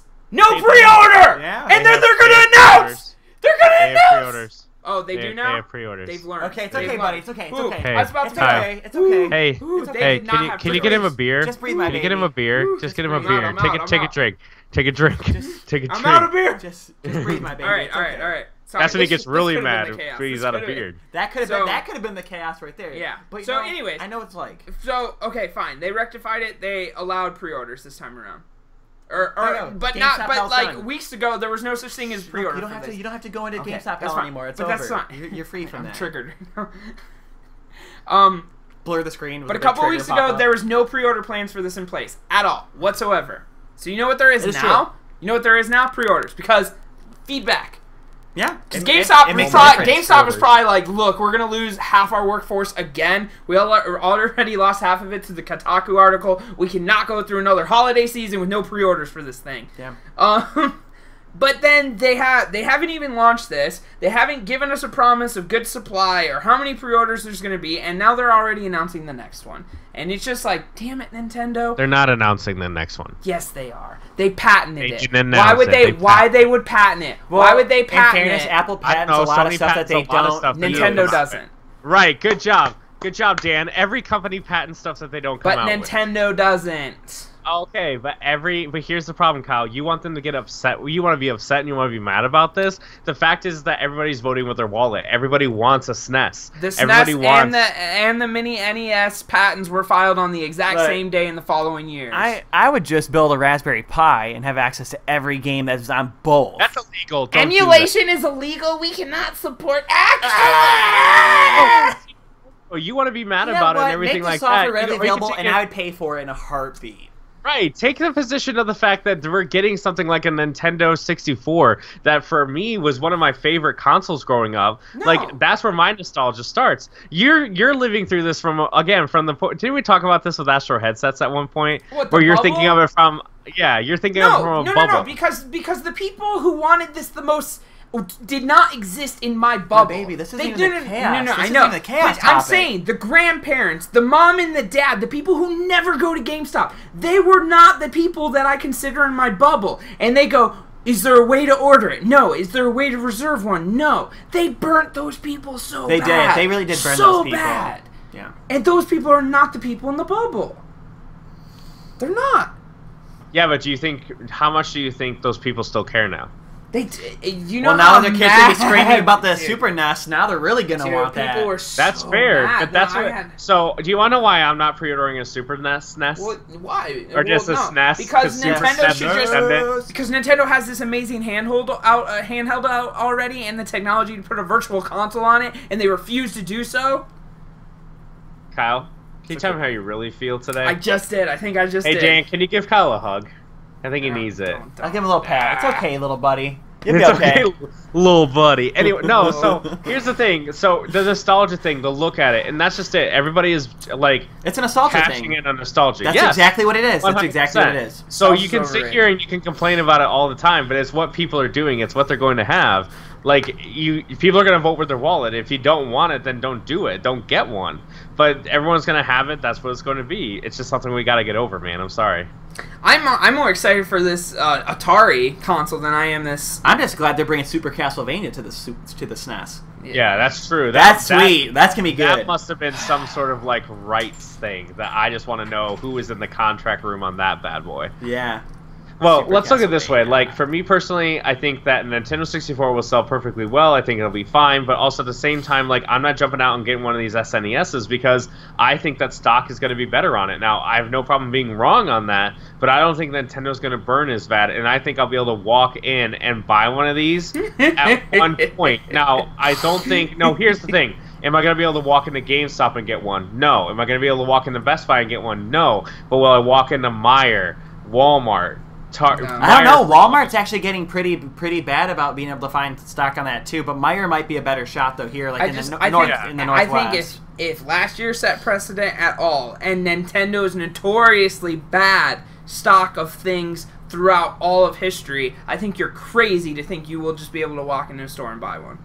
Even then, if I don't get one, like that's You're just okay. $80 save. Yeah, that's which true. is fine. I just think for you to say something like that, that's a bold statement that is not backed up by history. Let's see who's right. Let's see who's right. Because no, I don't think that you'll be able to walk in and like get. But it'll be more like, oh hey, look! Didn't he say he could just walk into like a Meijer's? While we're here, let's go check out the Walmart stock. Oh, there's 2 in here. I'll take one. I don't think that moment's gonna happen. Walk into.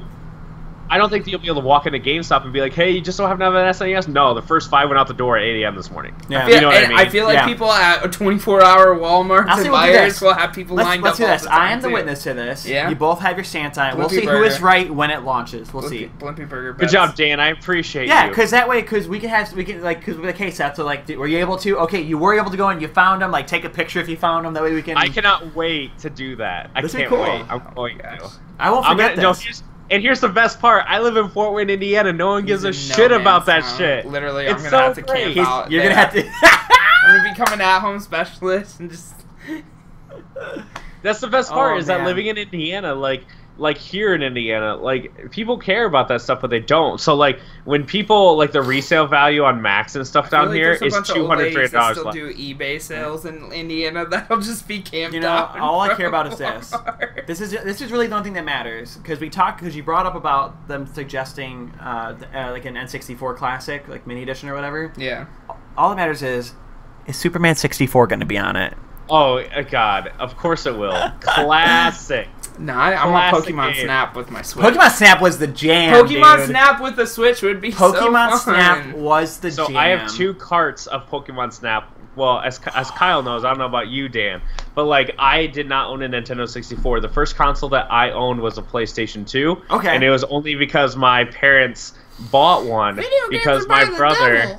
Yes, because my brother wanted one of those Bubble Boy hockey things. Do you know what I'm talking about? Oh, yeah. So that's what he asked for his birthday. One of the bubble hockey machines. Those are sweet. Yeah, he got one for birthday, and long story short, it just was a piece of trash. Like, it broke, and, like, things broke inside. And they were like, took it back to the place, and they're like, yeah, we'll totally refund this for you. And my parents were like, no, we want to order a different one. And in order to get one that's, like, arcade quality, like, it's old, it's beat up, we'd have to refurbish it, like, it's horrible. So then they were like, DJ, if you don't want that, what do you want? DJ goes, PlayStation 2. And my dad goes, okay, and, like, goes online and tries to find it, can't find it. And, like, my mom played it off, like, oh, no, we're not going to be able to get it. We'll look for it after Christmas, blah, blah, blah. My mom was one of those people that waited in line at Best Buy and, like, bought all the, like, demo discs. It's always the moms, man. It's always the moms. Best freaking Christmas of my life, because we're all done, and then there's one little thing at the bottom of the... My parents ended up getting my brother a watch because they couldn't find, like, a really nice watch because they couldn't find one. So... Oh, there's this little card at the bottom for all three of us, and it opened it up, and it's like a freaking scavenger hunt. And the first thing, we had to go here, we had to go there, we had to pick up this, and then long story short, it was like, it's where you sleep. Like, look on, like, basically somewhere is where you sleep. Or something. And so we run over underneath, like, our own beds. We each had our own room. Oh, time to take the trash out. And so then we each had our own rooms, and underneath, like, I had Midnight Club, and I had Spiral Dragon. And I was like, They opened you up with Midnight Club? Well, because they did it. No, well, Midnight Club wasn't that bad. It wasn't that bad. But anyway, it was still tea, though. It was a little suggestive, but it wasn't that bad. It was tea, but it was a racing game. They didn't care. It's a racing game. So then we get scenes.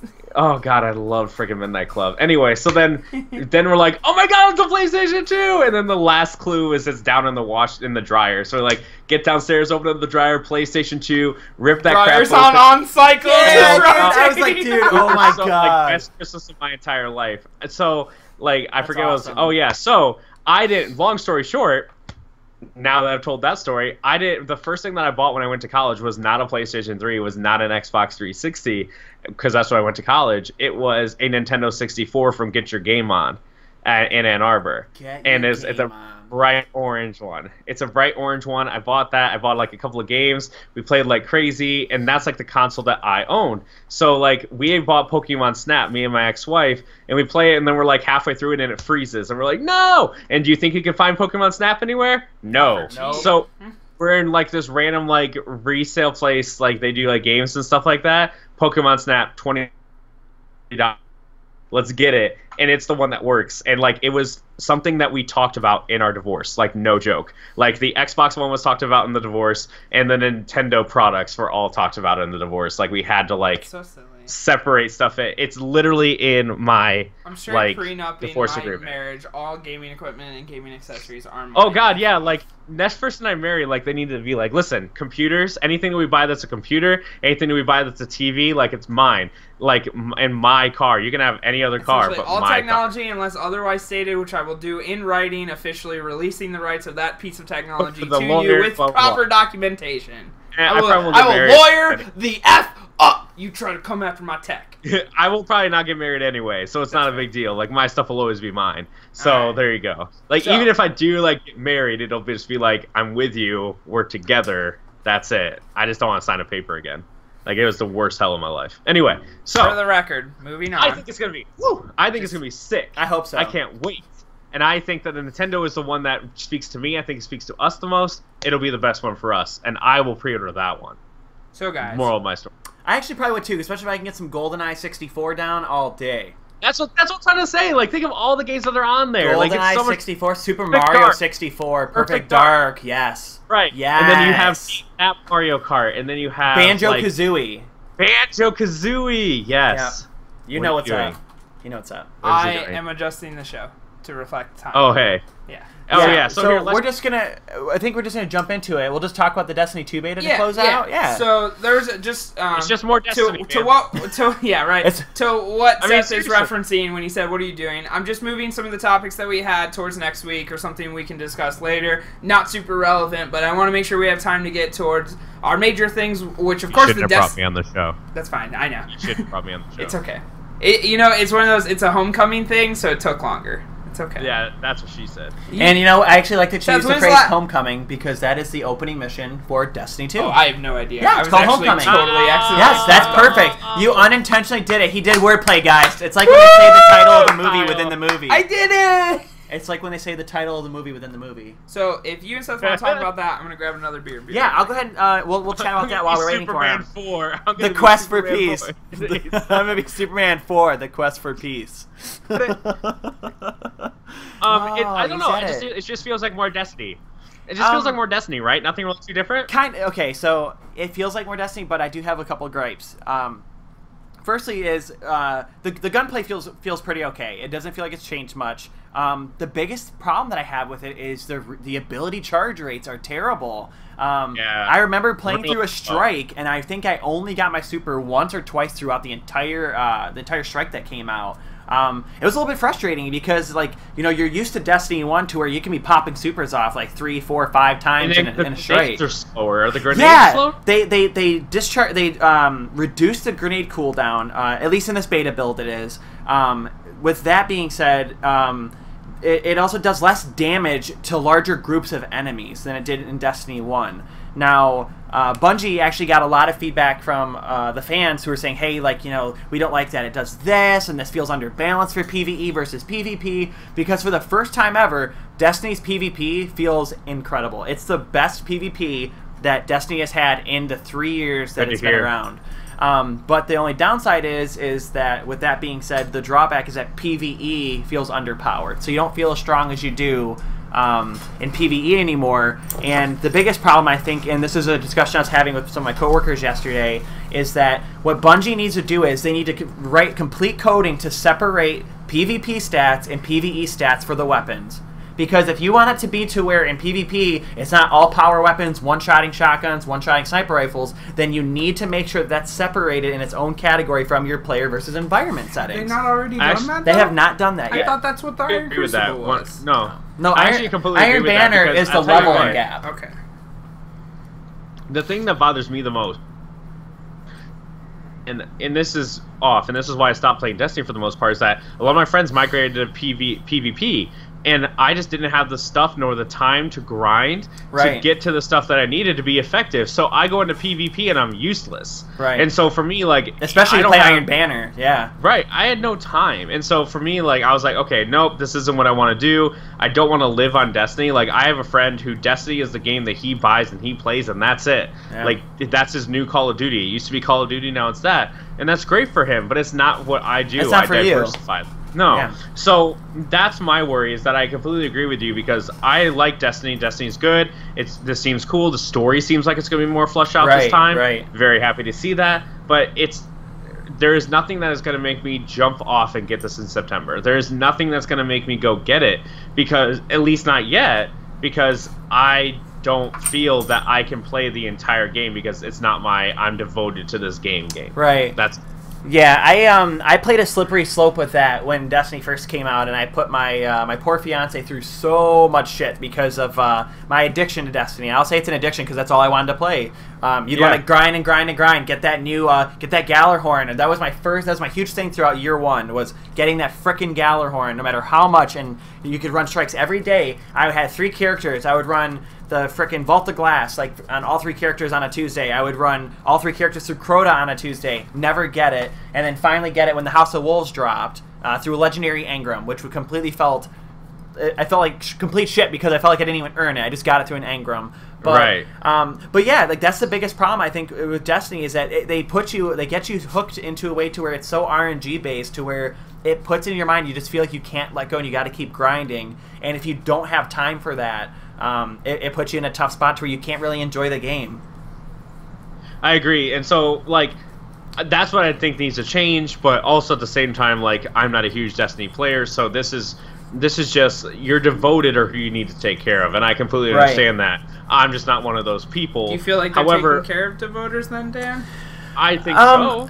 I think so. Like Dan's the only voter in this I'd say conversation. I think so to an extent. Like I said, the developers reached out and they said, hey, everything right now is in a beta build, so it's not fully finished. No, like we take this very seriously with feedback. Like what you're experiencing right now is just what we did from internal play testing. We can tweak and change it before it comes out. So if they tweak it to where PvE feels solid and PvP stays untouched, I'll be happy. But until they split that coding and there's not a disparity between PvE and PvP, I mean, well, ultimately, actually, there's going to have to be a disparity because you don't want the player to walk into the Crucible and feel like he can knock down every single person on the other team. You want to keep it fair and competitive.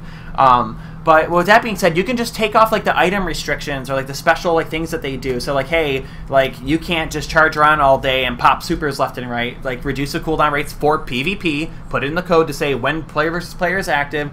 Reduce the charge rates. Reduce the drop rate for heavy ammo when you're in PvP. Increase the drop rate for heavy ammo. Increase the grenade damage in PvE when they're inside these scenarios here. And I know it's easy to just say, yeah, write the code and do it. Yeah, just do it, bro. But I feel like after how long, they've been developing Destiny 2 for over 2 years now. Like within that time frame, maybe even longer, because I think they split their live team. Their live team, which did a lot of the updates, they ended up putting them to work on the end of Destiny 1 with Rise of Iron, while the entire team worked on Destiny 2. But you would think that after so many years, we finally would be at a spot to where they can have that coding done to make it to where it's a lot easier between the two to be able to differentiate what's PvP, what's PvE. Your weapons aren't going to play like shit in PvE and then play great in PvP and vice versa. Because that was the biggest problem. You would go into PvE and you're using your icebreaker, you're one-shotting everything, and then you'd go into PvP and then the recharge rate takes forever, or you know what? That's actually completely a lie, so I got that completely mixed up. But okay. But you know what I'm saying, though? It basically, like, the weapon would be amazing in PvE, and it'd be complete garbage in PvP, and it shouldn't be like that. It should be... You should have it balanced either way. I just think they should... I think they should take... There's got to be a middle ground. I think the weapons that you earn in PvE should not even exist in PvP. Like, hear me out here. They need a base set of weapons. That's a dangerous I get it, it's dangerous. So, like, I feel like... Okay, so I'll put it this way. Essentially, if you unlock the gun in PvE, the style of that gun, the look of the gun, the attachments of the gun, all of those stay. But the damage value is a generic, this is an assault rifle damage value. The SMG rifle, or whatever, is a generic, this is the damage value for this. Pistol, generic... You know, it's the same across the board. It's the style of weapon that it is. It's that value. And then they can have different values for, like, automatics for single shot, but the value does not change depending on what gun. So you get these cooler looking guns, these cooler abilities from the time you've put into the PvE, but then you have this balanced ecosystem that Bungie knows how to do. And how do we know that? Halo. Because of Halo. Exactly. You know? And so I'm not asking for another Halo, but what I'm saying is... Have some balance. This is where... That's how you can strike that balance, is... It's a cosmetic ability to have in PvP, but does not give you an advantage whatsoever. Unless you're playing Iron Banner. Yeah. That's when you should have the advantage of power advantages. Like, that's what it's supposed to be about. Right, or, exactly. So you can still have a play type for people who want to have those modifiers or that advantage. Think of it this way. When you play Destiny Year 1, if you play regular Crucible, I could be someone running around with a Thorn in Destiny Crucible, and then if we're playing regular, not Iron Banner, just regular Control, someone could be running around with the Kvostov, the very first gun you get in the frickin' game, and still do the same amount of damage that I do with my Thorn. Yeah. The only difference is my Thorn does damage over time because it has the poison from the Thorn. Right. So, like, that's the other thing. All those special effects would have to be voided. I think they should disable the special things, because, like, a Suros auto rifle in the game, after you get towards the halfway through the clip, the bottom half of the clip deals more damage. Then just turn that off in PvP and leave it on for PvE, so that way it's PvE ready. Yeah. Like, I don't know why it's that hard, or if it is that hard. Of course, it's not. I don't want to just scream, like, because I don't do the coding, so I don't know how it works in their engine, how they do it.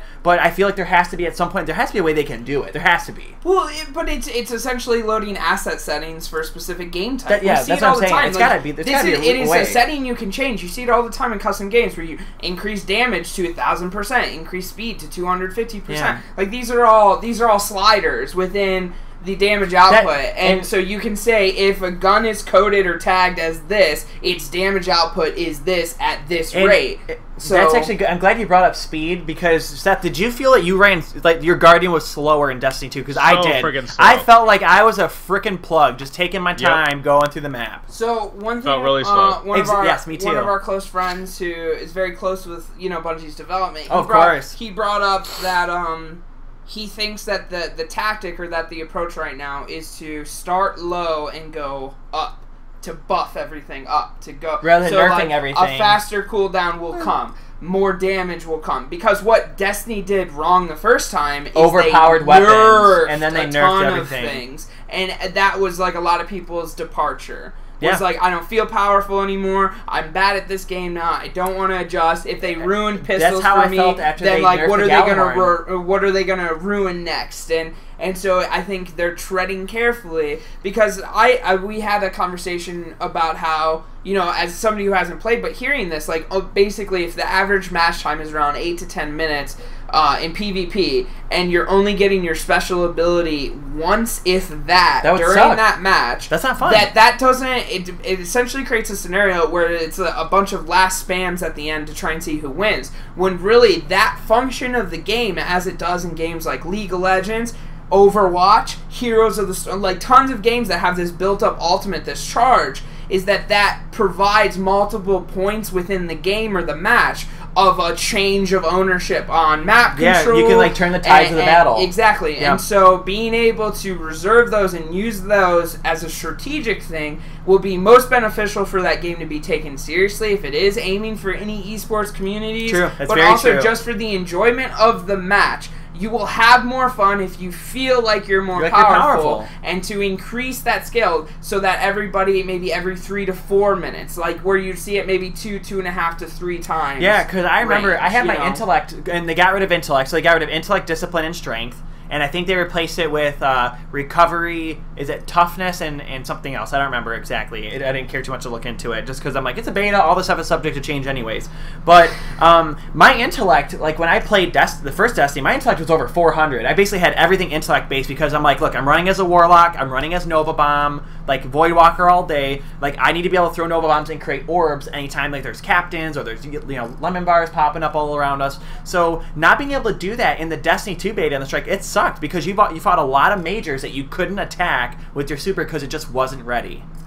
But what is a nice addition is with the Warlock, I didn't play the Hunter. I've only played the Sentinel for the Titan, and then the Dawnblade Warlock and the Nova Bomb Warlock, or the Voidwalker, is that they added the ability when you hold down Circle, or B, on the Xbox, it will use your special secondary ability where you can put down a Healing Rift, or you can put down an Empowering Rift. The Healing Rift, if your teammates stand within it, they get healed, and the Empowering Rift will actually increase their damage output while they're standing within your circle when you drop it. How much percent? I haven't checked it yet. Mainly because when we played the Strike, we put on the Healing Rift, because I got my ass handed to me left and like. I mean, I feel like I'm a fairly good player. I mean, I put over at least over 1,000 hours into Destiny, hands down. It felt a lot like it felt like a lot tougher of a Strike than any of the ones I played. Granted, it was more fun that way, but it definitely felt like I was weaker. Like, I really felt like I was just getting beat up more often than I would if I was playing Destiny 1. You've put almost 42 days of your life into that game. Well, there is actually a website called Time Wasted on Destiny, which you can. Does that include time that you've had the game running but you weren't actively playing? Nope, just actively playing. So I'm just gonna give you a little heads up into the life of Dan. You're gonna make me ill. It's not good. I'm not. Listen, I'm gonna say I'm not proud of it. You, Dan. So you need I have 913 hours put in active time, 408 hours. Listen to this. 408 hours on deleted characters. So I can see my character breakdown. My Warlock is 480 hours. I have 2 Warlocks and a Titan right now. I got rid of my Hunter because I never play him. But my original Warlock's 480 hours. My original Titan was 236, but now it's 5 hours. Why would you delete it? Because I have a friend that I play with online. His gamer tag is Scrubmocker. He's my boy. And I love this guy. Boy, bro. Yeah, right, exactly. So here's what he does. He does the he runs 3 characters, and they're all the same class. So he runs all hunters because he wants to get all the hunter gear. Like when you do raids, new raids come out, you want all the hunter gear because you want a matching set. And I was like, hey, the new Wrath of the Machine raid came out. I want an entire matching set too, and it's a lot easier to boost my character level. So I made three warlocks, and within the first 2 weeks, I had the entire set of all the gear. But then I was like, hey, I kind of miss playing as a Titan. I didn't really care about my hunter. My Titan was a lot more fun to play because Titans sync with their fist. So I deleted my hunter, or one of my extra warlocks, and I created a Titan. So, but I kept all my gear, so I have all my Titan gear carried over. I just have less hours on it, which I really could care less about. Yeah, I guess. But it's just, but the thing is that I don't plan on putting in that same amount of time into Destiny. Into Destiny 2 as I did in the first year. I really don't. Just because there's better games. It doesn't matter. And I don't have a Ti. I wish I had a Ti. 1080 and I'll have a 1080. But well, you're not going to be. There's a lot. There's great games in the pipeline that are coming. That's what I'm more excited for. Like I would. Oh shit! I'm sorry. I would say I'm more excited about Cuphead than I'm about Destiny 2. That's fair. Because Cuphead, rightfully so, has been just the artwork is beautiful. Like with Destiny, I already know what I'm gonna get. I already know what I'm expecting, so I don't have to worry. I know I'm gonna buy it and play it. Woo! But like I'll tell you, Seth. Do you want to know how much time I've actually put into the Destiny 2 beta? 2 hours, and that's it. I haven't touched it. I played it for 2 hours on Tuesday. I haven't touched it since then, and it's something I brought to my fiance. I was like, hey, I said, did you notice something? And she goes, what? I said, you know how Tuesday I told you I was playing the Destiny 2 beta? She goes, yeah, I knew you were going to play it because that's all you talked about. I'm like, yeah. I'm like, but have you noticed I haven't touched it since then? And then she took a second to stop, and she goes, that's really weird, because normally I would expect you'd want to play it more. And I'm like, yeah, I would too. I'm like, but I feel like I know what I'm going to be getting out of it. I don't need to overexploit and overplay it, because then I'm not going to want to play the game. Like, I played the beta so much, the very first freaking mission, I swear to God, I wanted to beat my head into the wall every time I had to play it, because I played it over and over and over in the original beta, because I wanted to get, like, a feel of, like, this game felt good to play. And with Destiny 2... yeah, it feels somewhat good to play. There's stuff they need to fix, but I'll wait for that until the game comes out. Well, speaking about waiting till games come out, it's chaos time! Oh, God, yeah. So, man, Seth, early access we can get games. you riled up too in this. This is gonna be like a multi-parter. I kind of wish we had Aaron in this too, because Aaron's an advocate too. I'll Skype him in next week, because this is a two-parter. I'm gonna lay a fundamental argument down, and I am gonna challenge that argument over the course of the next week. I have multiple early access games in my Steam library loaded up because I did some emails, started reaching out, started getting some codes, because I refuse to give my money to an unfinished game, knowingly so. Master Chief Collection does not count. Well, that's supposed to be a AAA title. Hey, it wasn't. Yeah, well, they shipped a beta, so they get what they get. I agree with you wholeheartedly, my friend. Alright, guys. My opinion on early access games is that they are the cancer of our games library and industry right now. I wouldn't say that. Nope. I would say cancer. I'd rather the finished garbage games flooding my feed let's than let him have games his chaos. Dominate. Yeah, let me get it out. I'd rather see all these piece of crap $2 My Name is Mayo games on our game stores than see these unfinished, gimme, no timeline given, no features lists with funding goals, none of that. Just give us your money and we'll give you a game eventually. I'll just put both those, the $2 My Name is Mayo and those, I'll put all those into the cancer category with early access. That's fine. You might get a low cancer, but this is like injecting cancer. No, you know, and it's funny. I'm glad. Okay, so it's impossible for me to escape this with the wild success of PlayerUnknown Battlegrounds. Yeah, that, you know, but I feel like they're kind of doing it right, because they do have like a pipeline of what they want for their time frame, because they're coming to Xbox too. Oh, yeah, they are. Yeah. They're probably the only one. Hey, you know how many? There's been 2 other games that did the exact same thing that this game is doing. I know. That aren't finished. That cost the same. DayZ, King of the Hill, or King of the Kill, whatever. You know. And where are these games? They've been out twice as long. You know, it's funny. I'll give it to PlayerUnknown. They have ramped up a lot faster. Yes, than they the have. Other 2 before they really them. have. You know, I will agree with you wholeheartedly, because this is a conversation we had before about how with Ark Survival Evolved, how people were upset because since they said, hey, we're going gold with this now, we're actually finishing the game, it's $60 for those who haven't bought it before, and people were upset. To where even the creative director of DayZ had the nerve to say it's disgusting. Excuse me, but I'll say what's disgusting is how your game has been in like freaking early access for what, almost 3 to 4 years now, and it's not even close to being done. It's still alpha. It's not even like even beta phase yet. It's still full of bugs. If you go on DayZ's like Steam page, that effing game is at like mostly negative reviews or mixed reviews because people are saying it's buggy, it's not getting updated anymore. It's like it's even worse than it was like 3 years ago when it launched. So for one developer to say it's disgusting that you're upcharging your full finished game when it comes out in August to someone who has a game that's not even finished yet. That was even, if you remember, DayZ was even supposed to come to PS4. Yeah. When? Because the game's not even done yet. They sold the company that was doing that, the Sony Online Interactive company that was going to bring that over. They sold that division. Ah, so that it's yeah. I mean, or at least what happened in that move is the exclusivity went out the window. Yeah. But it's still it's that same concept though. But look, the game it was last year at E3, and where is DayZ now? Still stuck in early access, still receiving funding. I mean, that's typical with anything Sony. I know. At E3. You don't see it for 3 years. Well, I mean, I get it, but it's still with DayZ, 3 to 4 years later, where are we? No, I mean, still in early access, taking people's money. And we were talking. We were doing our pizza run before the podcast. Seth knows this is tradition. As per tradition. And I had to explain to Dan, like, ordering pizza, Seth would do, like, Papa John's or something, you know. Papa Juan. Or grab me something to drink, too. Yeah, no worries. But me and Dan were talking about how, essentially, like, when somebody who has a great movie script wants to get their movie made, what do? They put it in front of movie studios and try and get it funded. A person who has a great business plan and idea and has some things rolling for them, they create a business plan, they go to investors, they get their money.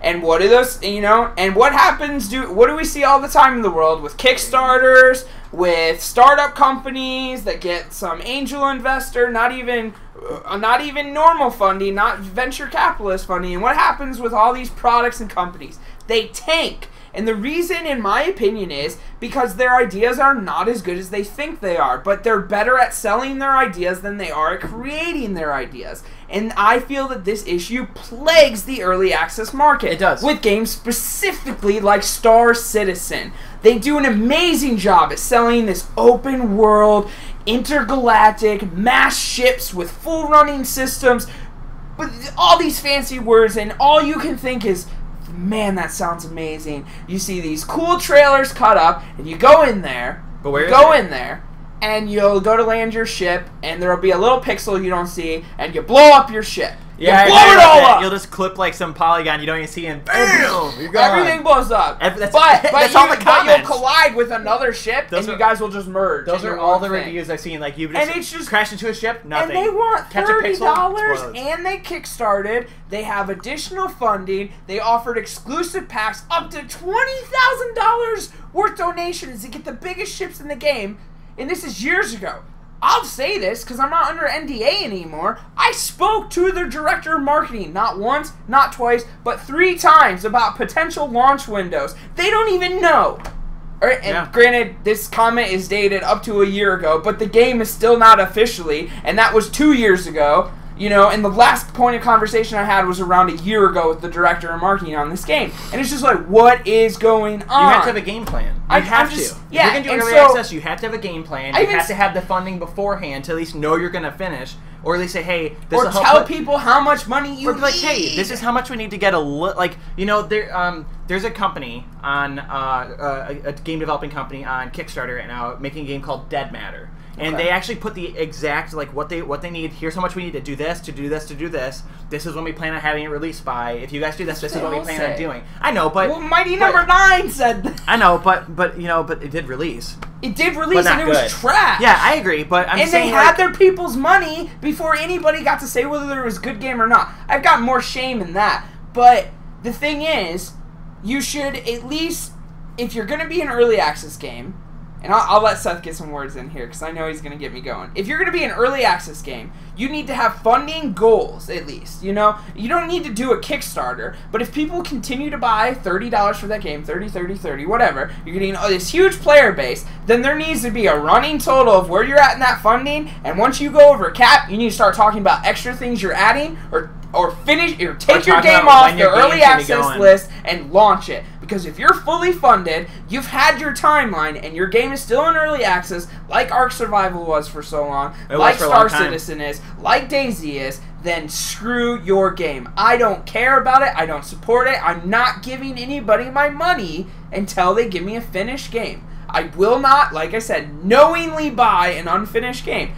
Now, I realize I have some holes in my resolve that Seth can call me out on if he chooses to do so. But I did not pay for We the Few. Seth did. So that's all I'm saying. I did not pay for We Happy Few. Yes, you did. I didn't pay for it. I did not pay for that. You paid for it. Did you guys get game preview for it? Is that what you're thinking? Seth paid because I told you I was too broke for it, and then you're like, check your Steam. No. I did not buy We Happy Few. I don't think I bought it. We can pull up your Steam library. Can you see if it was gifted or purchased? Yeah. Well, yep. Got you. Oh, we got to do it now. We have to prove the point.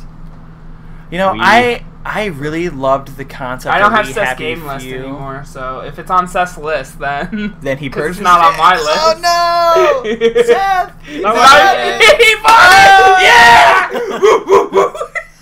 Yeah! Kyle's like, I'm not taking. I didn't realize that I spent money on that.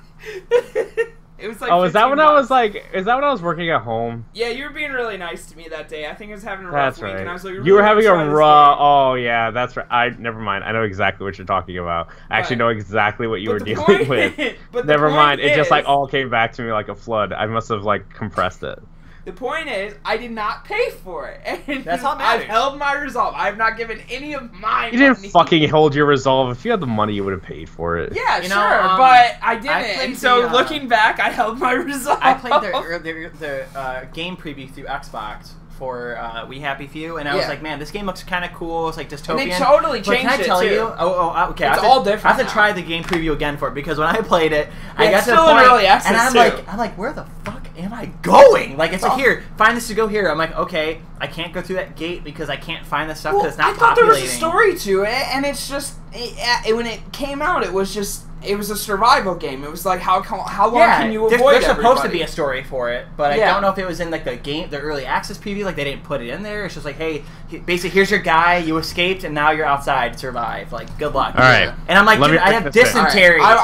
I want Seth. Let me bring this in. Let me bring this in. I'm like, I have dysentery. I don't even know what I'm doing, and I'm eating like nasty fucking mushrooms off the ground. What's happening?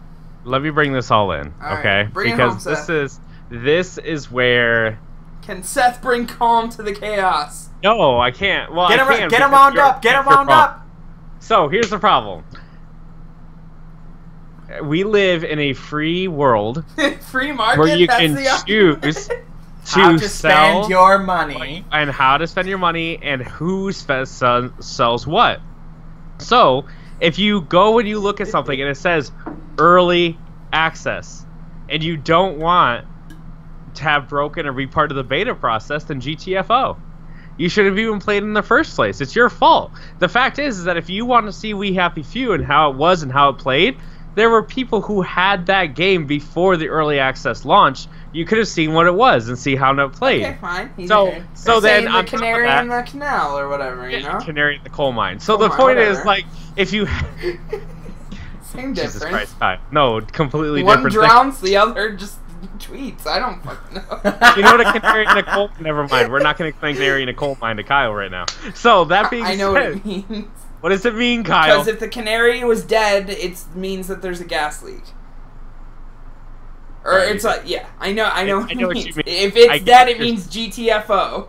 Yes. Okay, so, that being said, you have this entire situation where you're sitting and it's like, okay, this is early access. If you have something that's early access, you should expect early access. The fact that you're sitting here and if you buy a $60 game and it's a piece of shit, you have everything to complain. But now we live in a world where we don't have carts anymore. Where games aren't locked to discs. Things are being updated all the time. And if you don't want that life, then you should have rebelled against us the whole time. The fact is that when we really, I gave you your time. I'll let you finish. So here's the thing. If you're sitting here and you're telling me that, oh, like, games can be updated and blah, blah, blah, blah, blah, well, then how does a game go fucking gold, and then when it gets released, it has an 8 GB patch or bigger? Then the game shouldn't have been gold in the fucking first place. Do you see what the problem is? So you're talking about early access, which is a broken game or a game that will develop over time. Maybe. Sure, that's cool. But the fact is that you're paying to get into that world. That's your choice.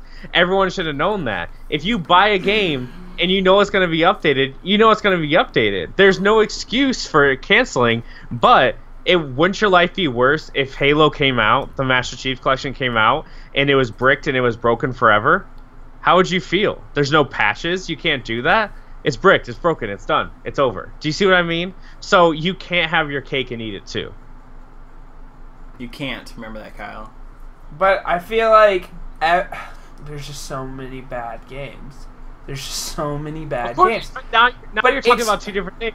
Bad games, or do you have games that's fine. But okay, so fine. But when you're on Steam, for instance, I think the home of early Dude, your sharpness is so high. Oh, shut up. Your sharpness is so high. When you're on Steam and you're going through your games and you're seeing a game to you being promoted, like PlayerUnknown Battlegrounds, and it's a little asterisk, it's a little side note when you're going to do it. It's not like this big pop-up that says you're looking at an early access game. Actually click and go into it. If you go into it, yeah. So I'm not saying the information isn't there. I'm saying that it's mixed in with all the rest. Sure.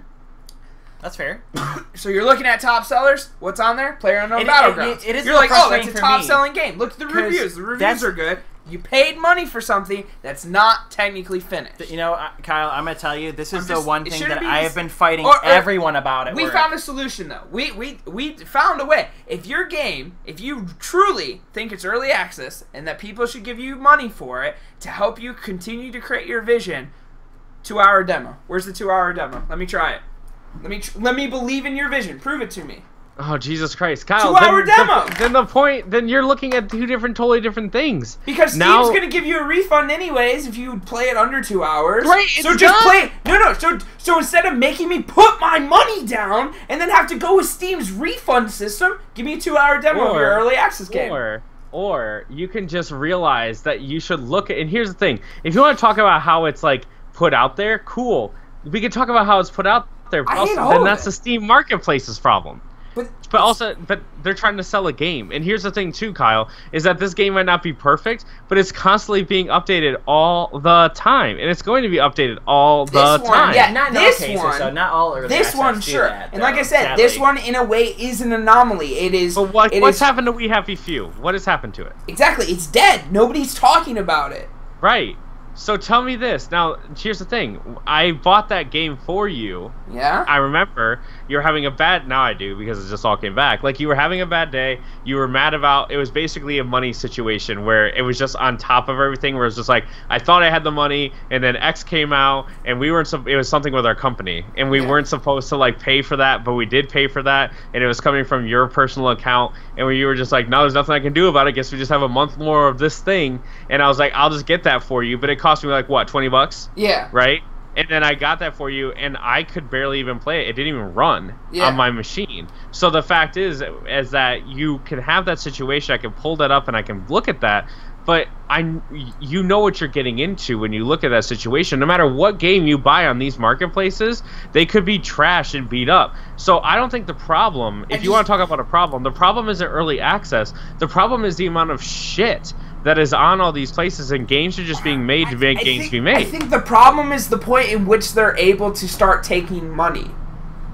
Is that they can take money whenever they want to, because you choose to take that. It's a free market. But the fact guess is it's just. But if think there was about all the consumers who think this is a marketplace that I bought my games from for years.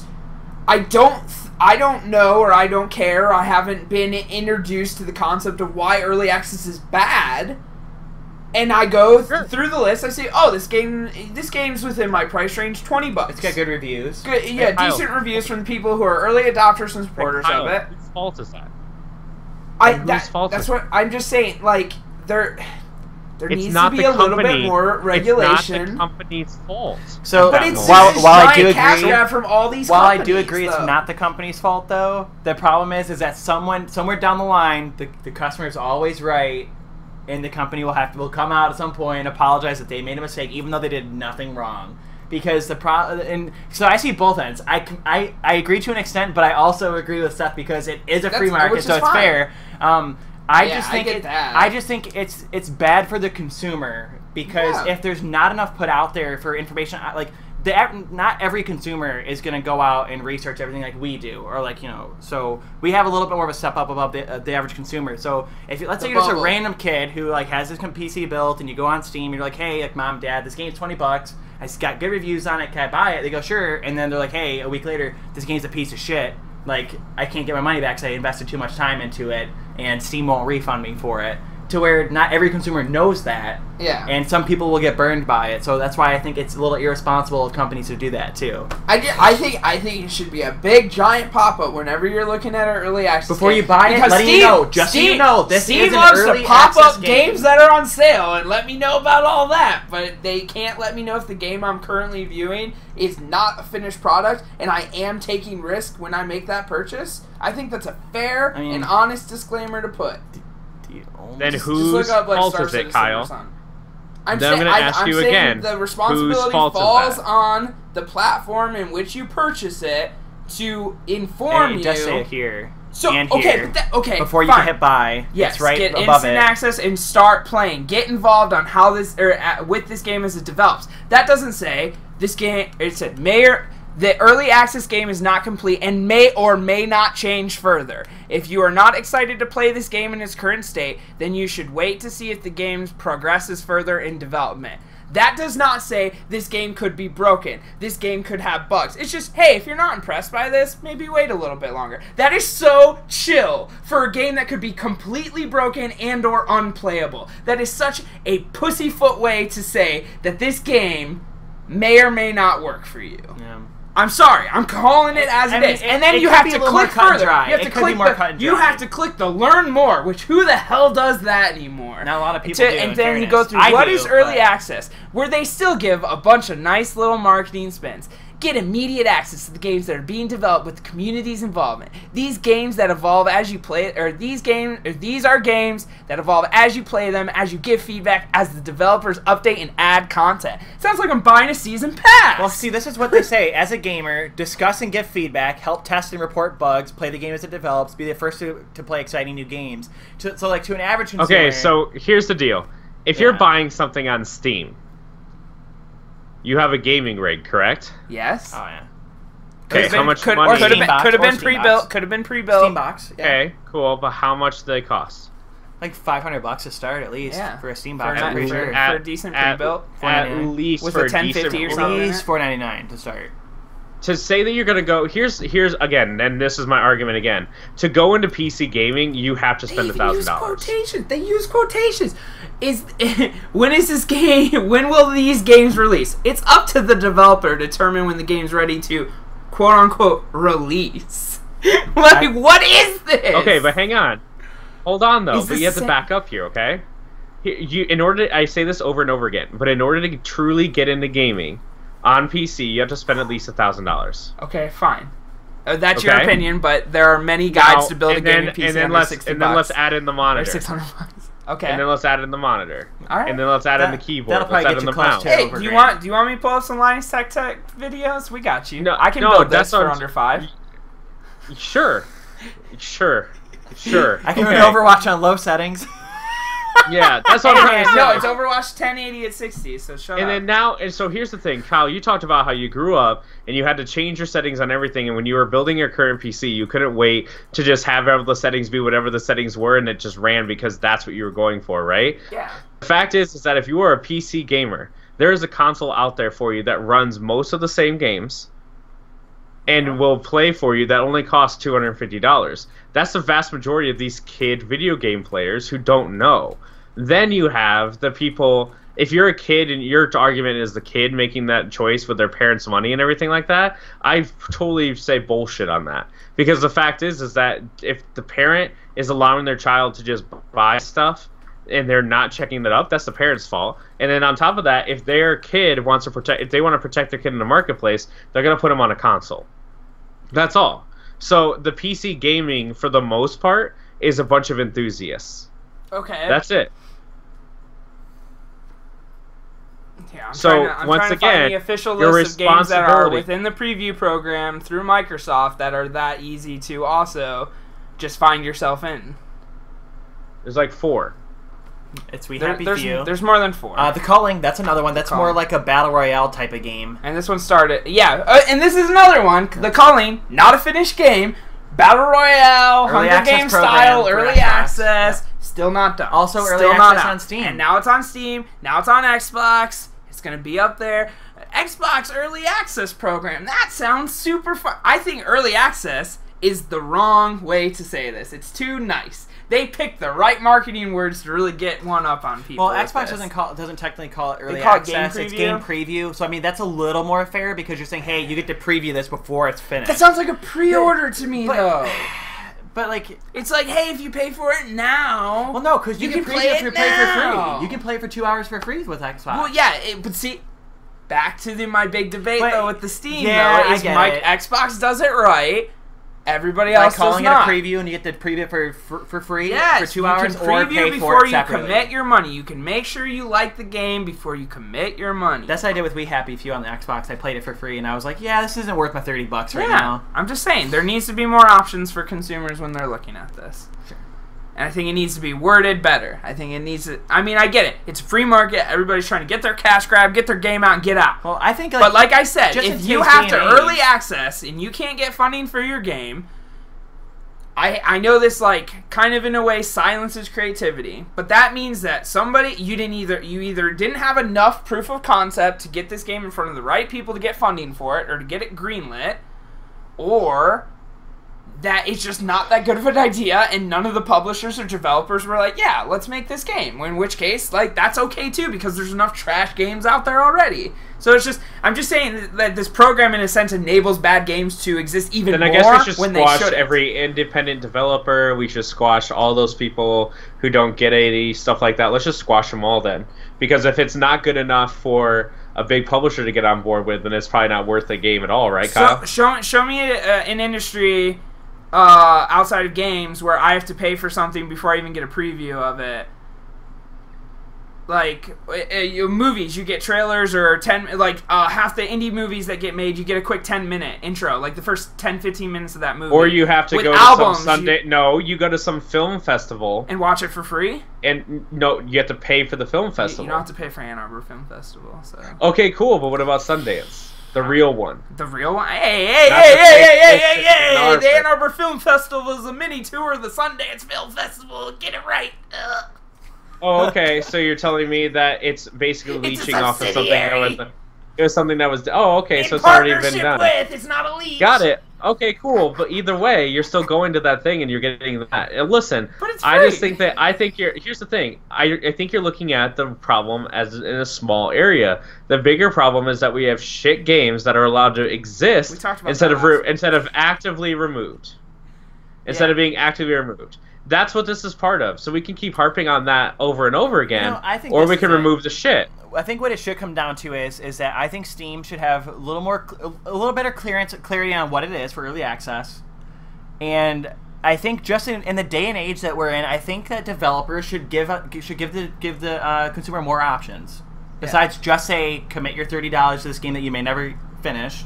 Or hey, here's up to the developer. But I'm saying I think because we look at what's best for everybody. Because every developer wants people to give them their money. Right. So to me, if a developer says, "Hey, I'm not comfortable putting out a 2-hour demo, give me your money now," that makes me feel like, hey, they don't feel that confident in their product to let me try it for free before I decide to commit to buy it. Yeah. And if your game isn't even 2 hours long, if it's like a short experience, then just tell me. Yeah, just be like, hey, look, it's $20. It's a 2-hour game. Be like, sure, I'll effing pay that then. Yeah. Like, I get it. Like. If it's like so narrative driven to where it's required that way, I could get it. I understand. I'm on the fence about it. But like I said, this is a part 1. All right, There's much more to go. I'm stating my initial opinion on this because I've just been heated with the way, like, I just get so mad when my entire friend group is playing a game that is early access, PUBG. right? PUBG, right? Everybody's playing this game. Kyle, you need to buy this game. Kyle, you need to buy this game. Everyone's sent to me too, And I look, and I'm looking, and I see the timelines of all these other games that have followed the exact same footsteps of PUBG before it and now after it, and I go, not finished, not finished, not finished, not finished, not finished. And so why would I think PUBG would be any different? Yet it's captivated my friends list and people are asking me to buy it, and that's where I felt the need to be like, I'm sorry guys, I'm not going to. I took that hard stance too. I'm like, I'll just wait because like everyone's like, we'll just play it right now, and I'm like, why would it kill you to just let me wait just a little longer till it's actually like fully released? Like I said, I got it for free. That's the only reason I'm going to play it. I'm going to play it. I'm going to give my thoughts. And I'm going to say, I'm going to give it whether I think, I think it should even be on the store in the state it's in. All right, Kyle, here's what I'm going to do for you, okay? What are you going to do for me? The next Halo game that comes out, Halo 6. Okay.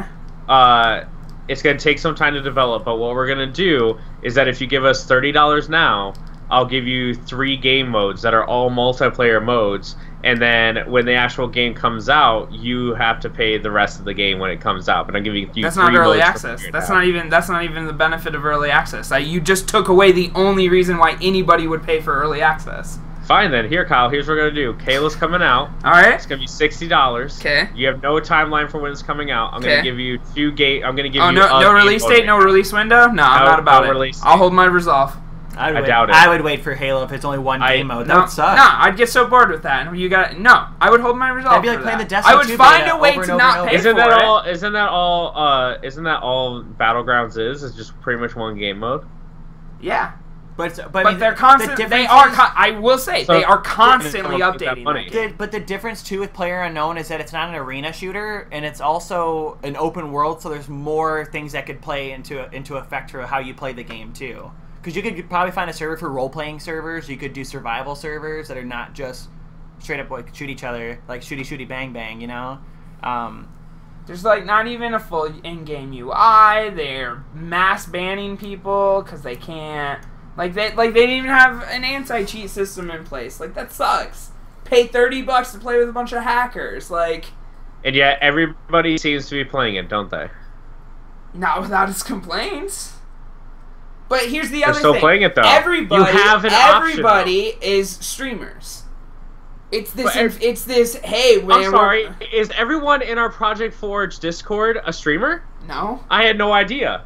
Then why do I see freaking Battlegrounds in the side panel all the time? With what? Nerdy Logan, Huron, and me? Yeah. Not you yet. I mean, I last booted it on Monday. But do you understand what I'm trying to say though? Is that you're sitting here and you're telling me all these horrible things about Battlegrounds, and yet every game, it is a top seller on Steam. But that doesn't mean it's good. No, it doesn't mean it's good. But also, it doesn't mean it's finished. It doesn't mean it plays well. It just means people have fun playing it. Cool. Then what's the point of games, Kyle? Kyle, what is the point of games? What is to have fun? What is the point of games? To have fun. But do you know what I don't have fun with? When my shots don't connect, when my car blows up because it got caught on a pixel, when I can't climb over an obstacle and I get dead and I get booted out, that's not fun! This is the best day ever. And if I'm not running a stream, and I'm not having people donate to me every time I make an ass out of myself, I'm not having fun. Let the hate flow through you. Are they still playing the game? Are they still playing the game? Are they still playing the game? Are people who are not popular streamers still playing this game, Kyle? They're tapering off. Oh, cool. Show me data. All right. Show me the graph, bitch. I will go. The point is, do a small circle interview. Collect. Are you still playing Battlegrounds as much as you? Oh, so you're telling me that you're claiming? Okay, great. It's a survey pool of 10 people. So then what you're telling me is that your claim... To the million. Hang on. Excuse me. Let me clarify. Then you're telling me that your claim is unsubstantiated. And that you're just making a claim right now because you want to make a point. Oh, because you don't have actual data. Okay, great. Disclaimer this entire segment with. This is part 1 before I go in and I start to play the game and actually have my real opinions added to how I feel about the game. So but once again, like, this is my point. disclaimer, No, because we're talking about one game here, Kyle. When your overall point is that everything early access is trash. But the fact is that there are people who are playing early access, who are doing things, having fun. Because Don't Starve Together was early access, and I played that, and I had a ton of fun. And it's awesome. It was great. And then you have those games come along and they do a great job, don't they? So you cannot lock off this entire thing. Once again, the problem is not early access. The problem is the amount of shit games that are out there that overpromise. You look at what's that fucking game that you couldn't get off the damn planet for 25 years? No Man's Sky. Ooh. You couldn't get off. That game was, if you want to call it that, completely early access when it came out. It was bullshit. That game grosses me out. Those people paid full price, and then a year later, that game is a completely different game that they've completely changed. So the fact is that you look at, not completely changed, that's wrong, but like they changed so many things about it. They made major changes that weren't a part of the game in the beginning. So once again, tell me what the problem is. Is it early access, or is it shit games that we allow to exist? That we allow on our marketplaces, that we don't go to Steam and say, get rid of this fucking game, get it off of here. No. We can't have that. Once again, the problem is the lack of regulation. You can't get a game removed for being bad, though. It's the same problem with the App Store. The games are shit. Most of those games are shit. So then you're going to have people who spend money on them, who pay all that. Because I have to say that those like Simpsons and Family Guy tap games, like they're fun, but they are just shitty, boring games. But they're better looking UIs than half these games on early access, though. Right. The fact is that now it's a free-to-play game that all they're going to do is take your money, right? So who's worse? Who's the worst person here? The problem is we allow it to exist. So there's a great thing that actually, like, my boss... I vote with my But here's the problem. Then you need to talk... So my boss at work has this saying that he says to me all the time. You... sorry. Losing my voice here. So you... Whose chaos I'm blanking is this? He's losing his chaos. Yeah. I know. Tolerate it. Basically, you allow what you tolerate. But I forget what it is. Me not tolerating it. You are the one person who doesn't tolerate it, though. The fact is that if everybody was as... If everyone was as mad as you, if everyone felt the same way that you did, then these games would not have a place. Or if everybody realized how they're getting bent over by this concept. You deserve what you tolerate, is what I was trying to say. So you deserve what you tolerate. So gamers are tolerating this. They deserve it. Gamers allow this to exist in their market. If they let it if we as gamers allow it, it's our fault.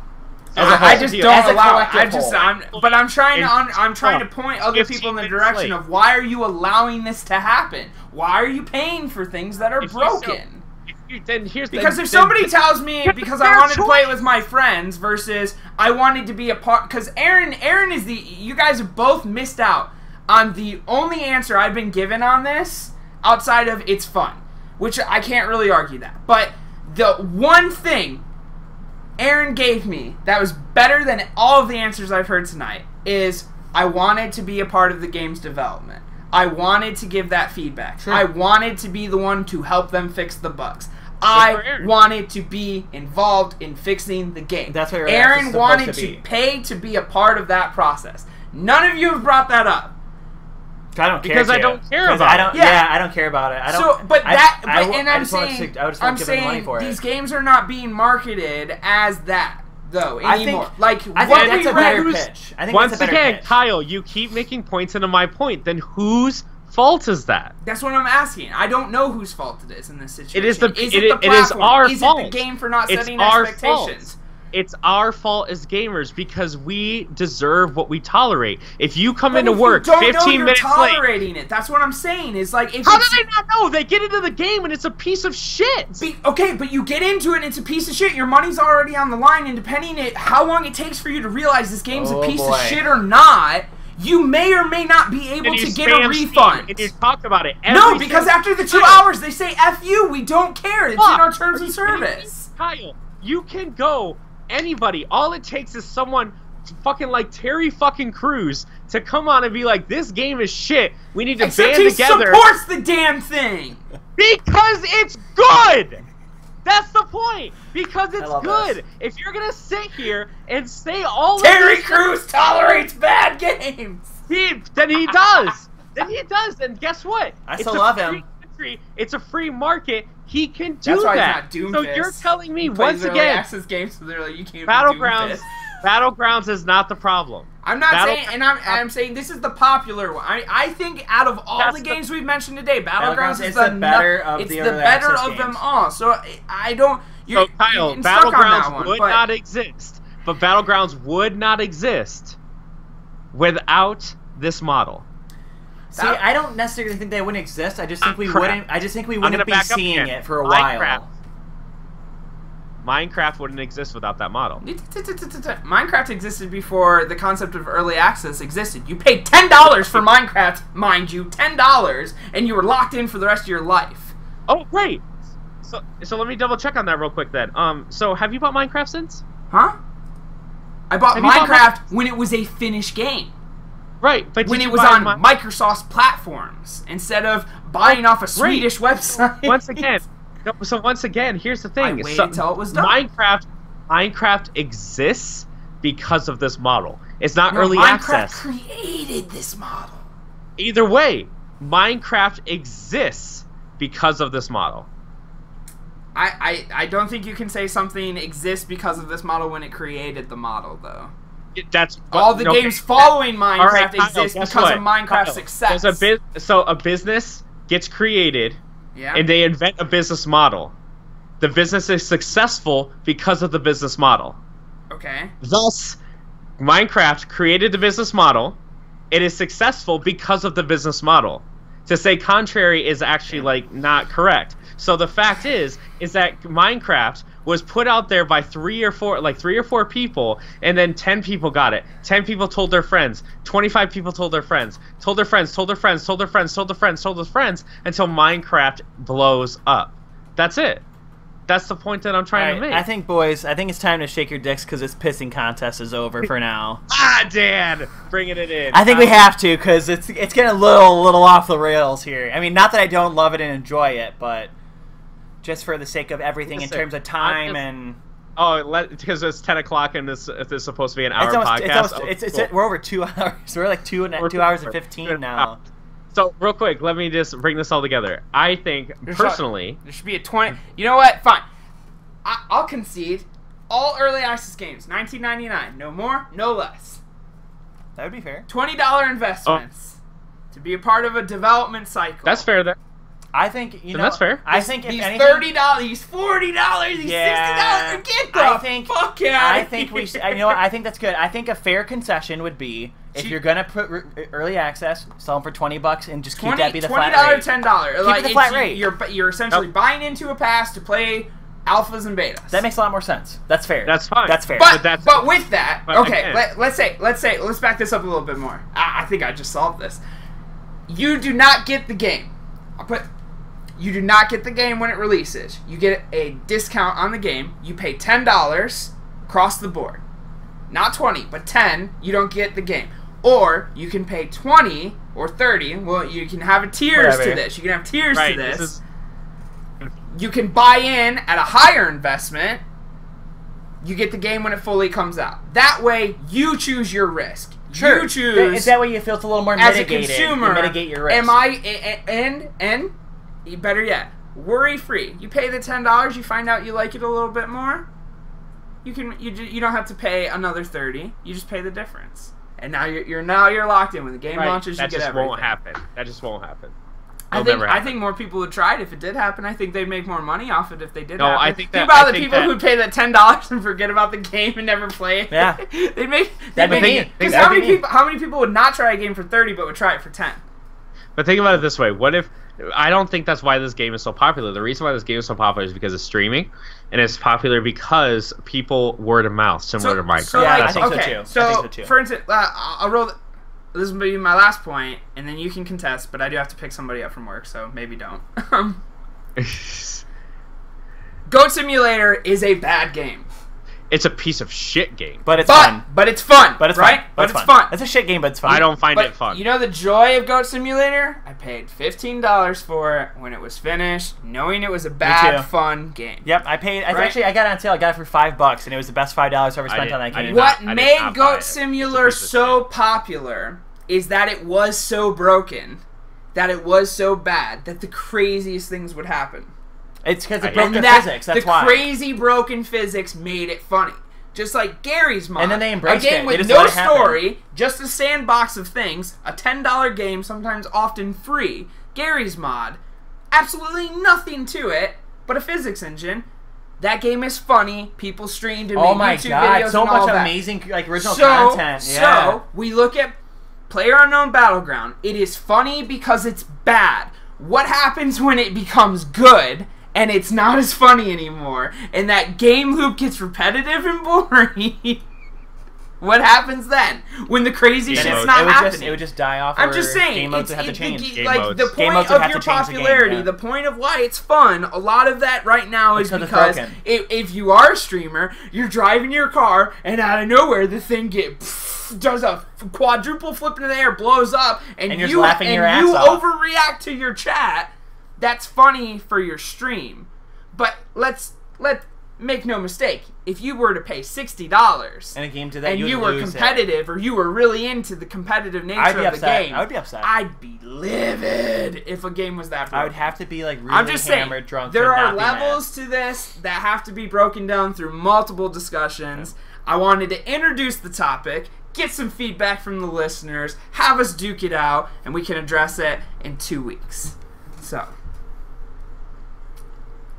Okay. Cool. Seth's like, I hate you so much because you locked me in. Because he's like, I know I gotta let you go, but I want to argue with you more. Do your digs. Alright. My dig. Tyler, the Creator's new album dropped. You guys should listen to it. It's lit. I love it. The official name, there's 2 names for it. One name I'm not going to say. I'm going to say the other name. It's Flower Boy. What's the other one? Let me read it real quick. Yeah. So we haven't dropped some F-bombs a little bit. Yeah, but like that's just unnecessary. So Tyler, the Creator, favorite artist of mine. Even have a tattoo in regards to some of his music. But this is his maturest album. He's developed as an artist. He has created lyrical content that's impactful, and he has truly understood his music and sound design. I think if you guys are any fans of hip hop, jazz, R&B, or just fun, good albums that are in a way seamless, you should check this out. I'd say my digs right now, clearly everything that is happening in the Marvel Cinematic Universe with the trailer of Thor Ragnarok dropping from I almost said SDCC, San Diego Comic-Con yesterday, plus all the amazing news about Avengers Infinity War, everything that's coming in down the pipeline. I could not be more stoked and be like so hyped up about everything that's coming. Starting with Thor this November, Black Panther in February, and then we get Infinity War in May, and it's just going to keep getting better from there. Seth. If you have not seen Baby Driver, you need to go see it. I know. All I hear about it. Atomic Blonde, Spider-Man. Yes. Too much. Listen, the problem that I can't I don't want to oversell it, but I'm not kidding you. It was my favorite movie of all time. I heard it's one of the best heist movies ever being made. It's not even about that. It's just if you have just like an eye, like for me personally, it's the audio, like the audio design and the sound design and everything like that, and how intelligent they do it. That makes it my favorite movie. Well, but it's just so well done. Period. It's just a really well done movie. I was gonna say the last fourth of the movie made it not my favorite movie. As I say, you heard that the way they did this, like for the soundtrack, they shot the movie with the soundtrack in mind, so that way it all played together, and that's why everyone loves it so much too. But I'll have to check it out. There's a part that I won't spoil, but I was just like, it's like breaking the fourth wall, but it's not breaking. Where it just taught like something goes wrong. I can't do it. I'm not gonna do it because it was so fun for me to do it and then realize what it was. So go see. Just do me a favor for everybody out there. Go see that movie. Get a matinee. It's awesome. It's worth honestly, I paid $11 the first time. I paid $11. Actually, no, I paid $22 the second time. I gotta close the show, man. I gotta go. I'm sorry. All right. Anyway, $22 the second time because I took someone and it was worth it. So long story short, go see it. All right, go see that movie. Go see Baby Driver. Go see Baby Driver. Thank you guys for watching. If you made it this far, congratulations. You don't hate us. If you're listening on the audio version, which I'm secretly not actually posting any of those yet, be sure to subscribe to us on YouTube, Spotify, wherever you're listening. I'll figure that out in the following week. Join the Discord chat if you'd like to join and interact with us. That's in the description of this video. You can also reach out to us at projectforgeproductions@gmail.com with any questions, corrections, feedback, etc. And also, I'm going to create a Google Docs submission form that I'm going to put in the description of all our videos and podcasts. That'll be a feedback form where you can list negative, positive, neutral feedback and what it pertains to, so we can help organize those thoughts and get your contributions directly feeded so we can give you call-outs for that great feedback as well. Thank you for watching or listening. You guys have a great night. Good night, guys. Bye.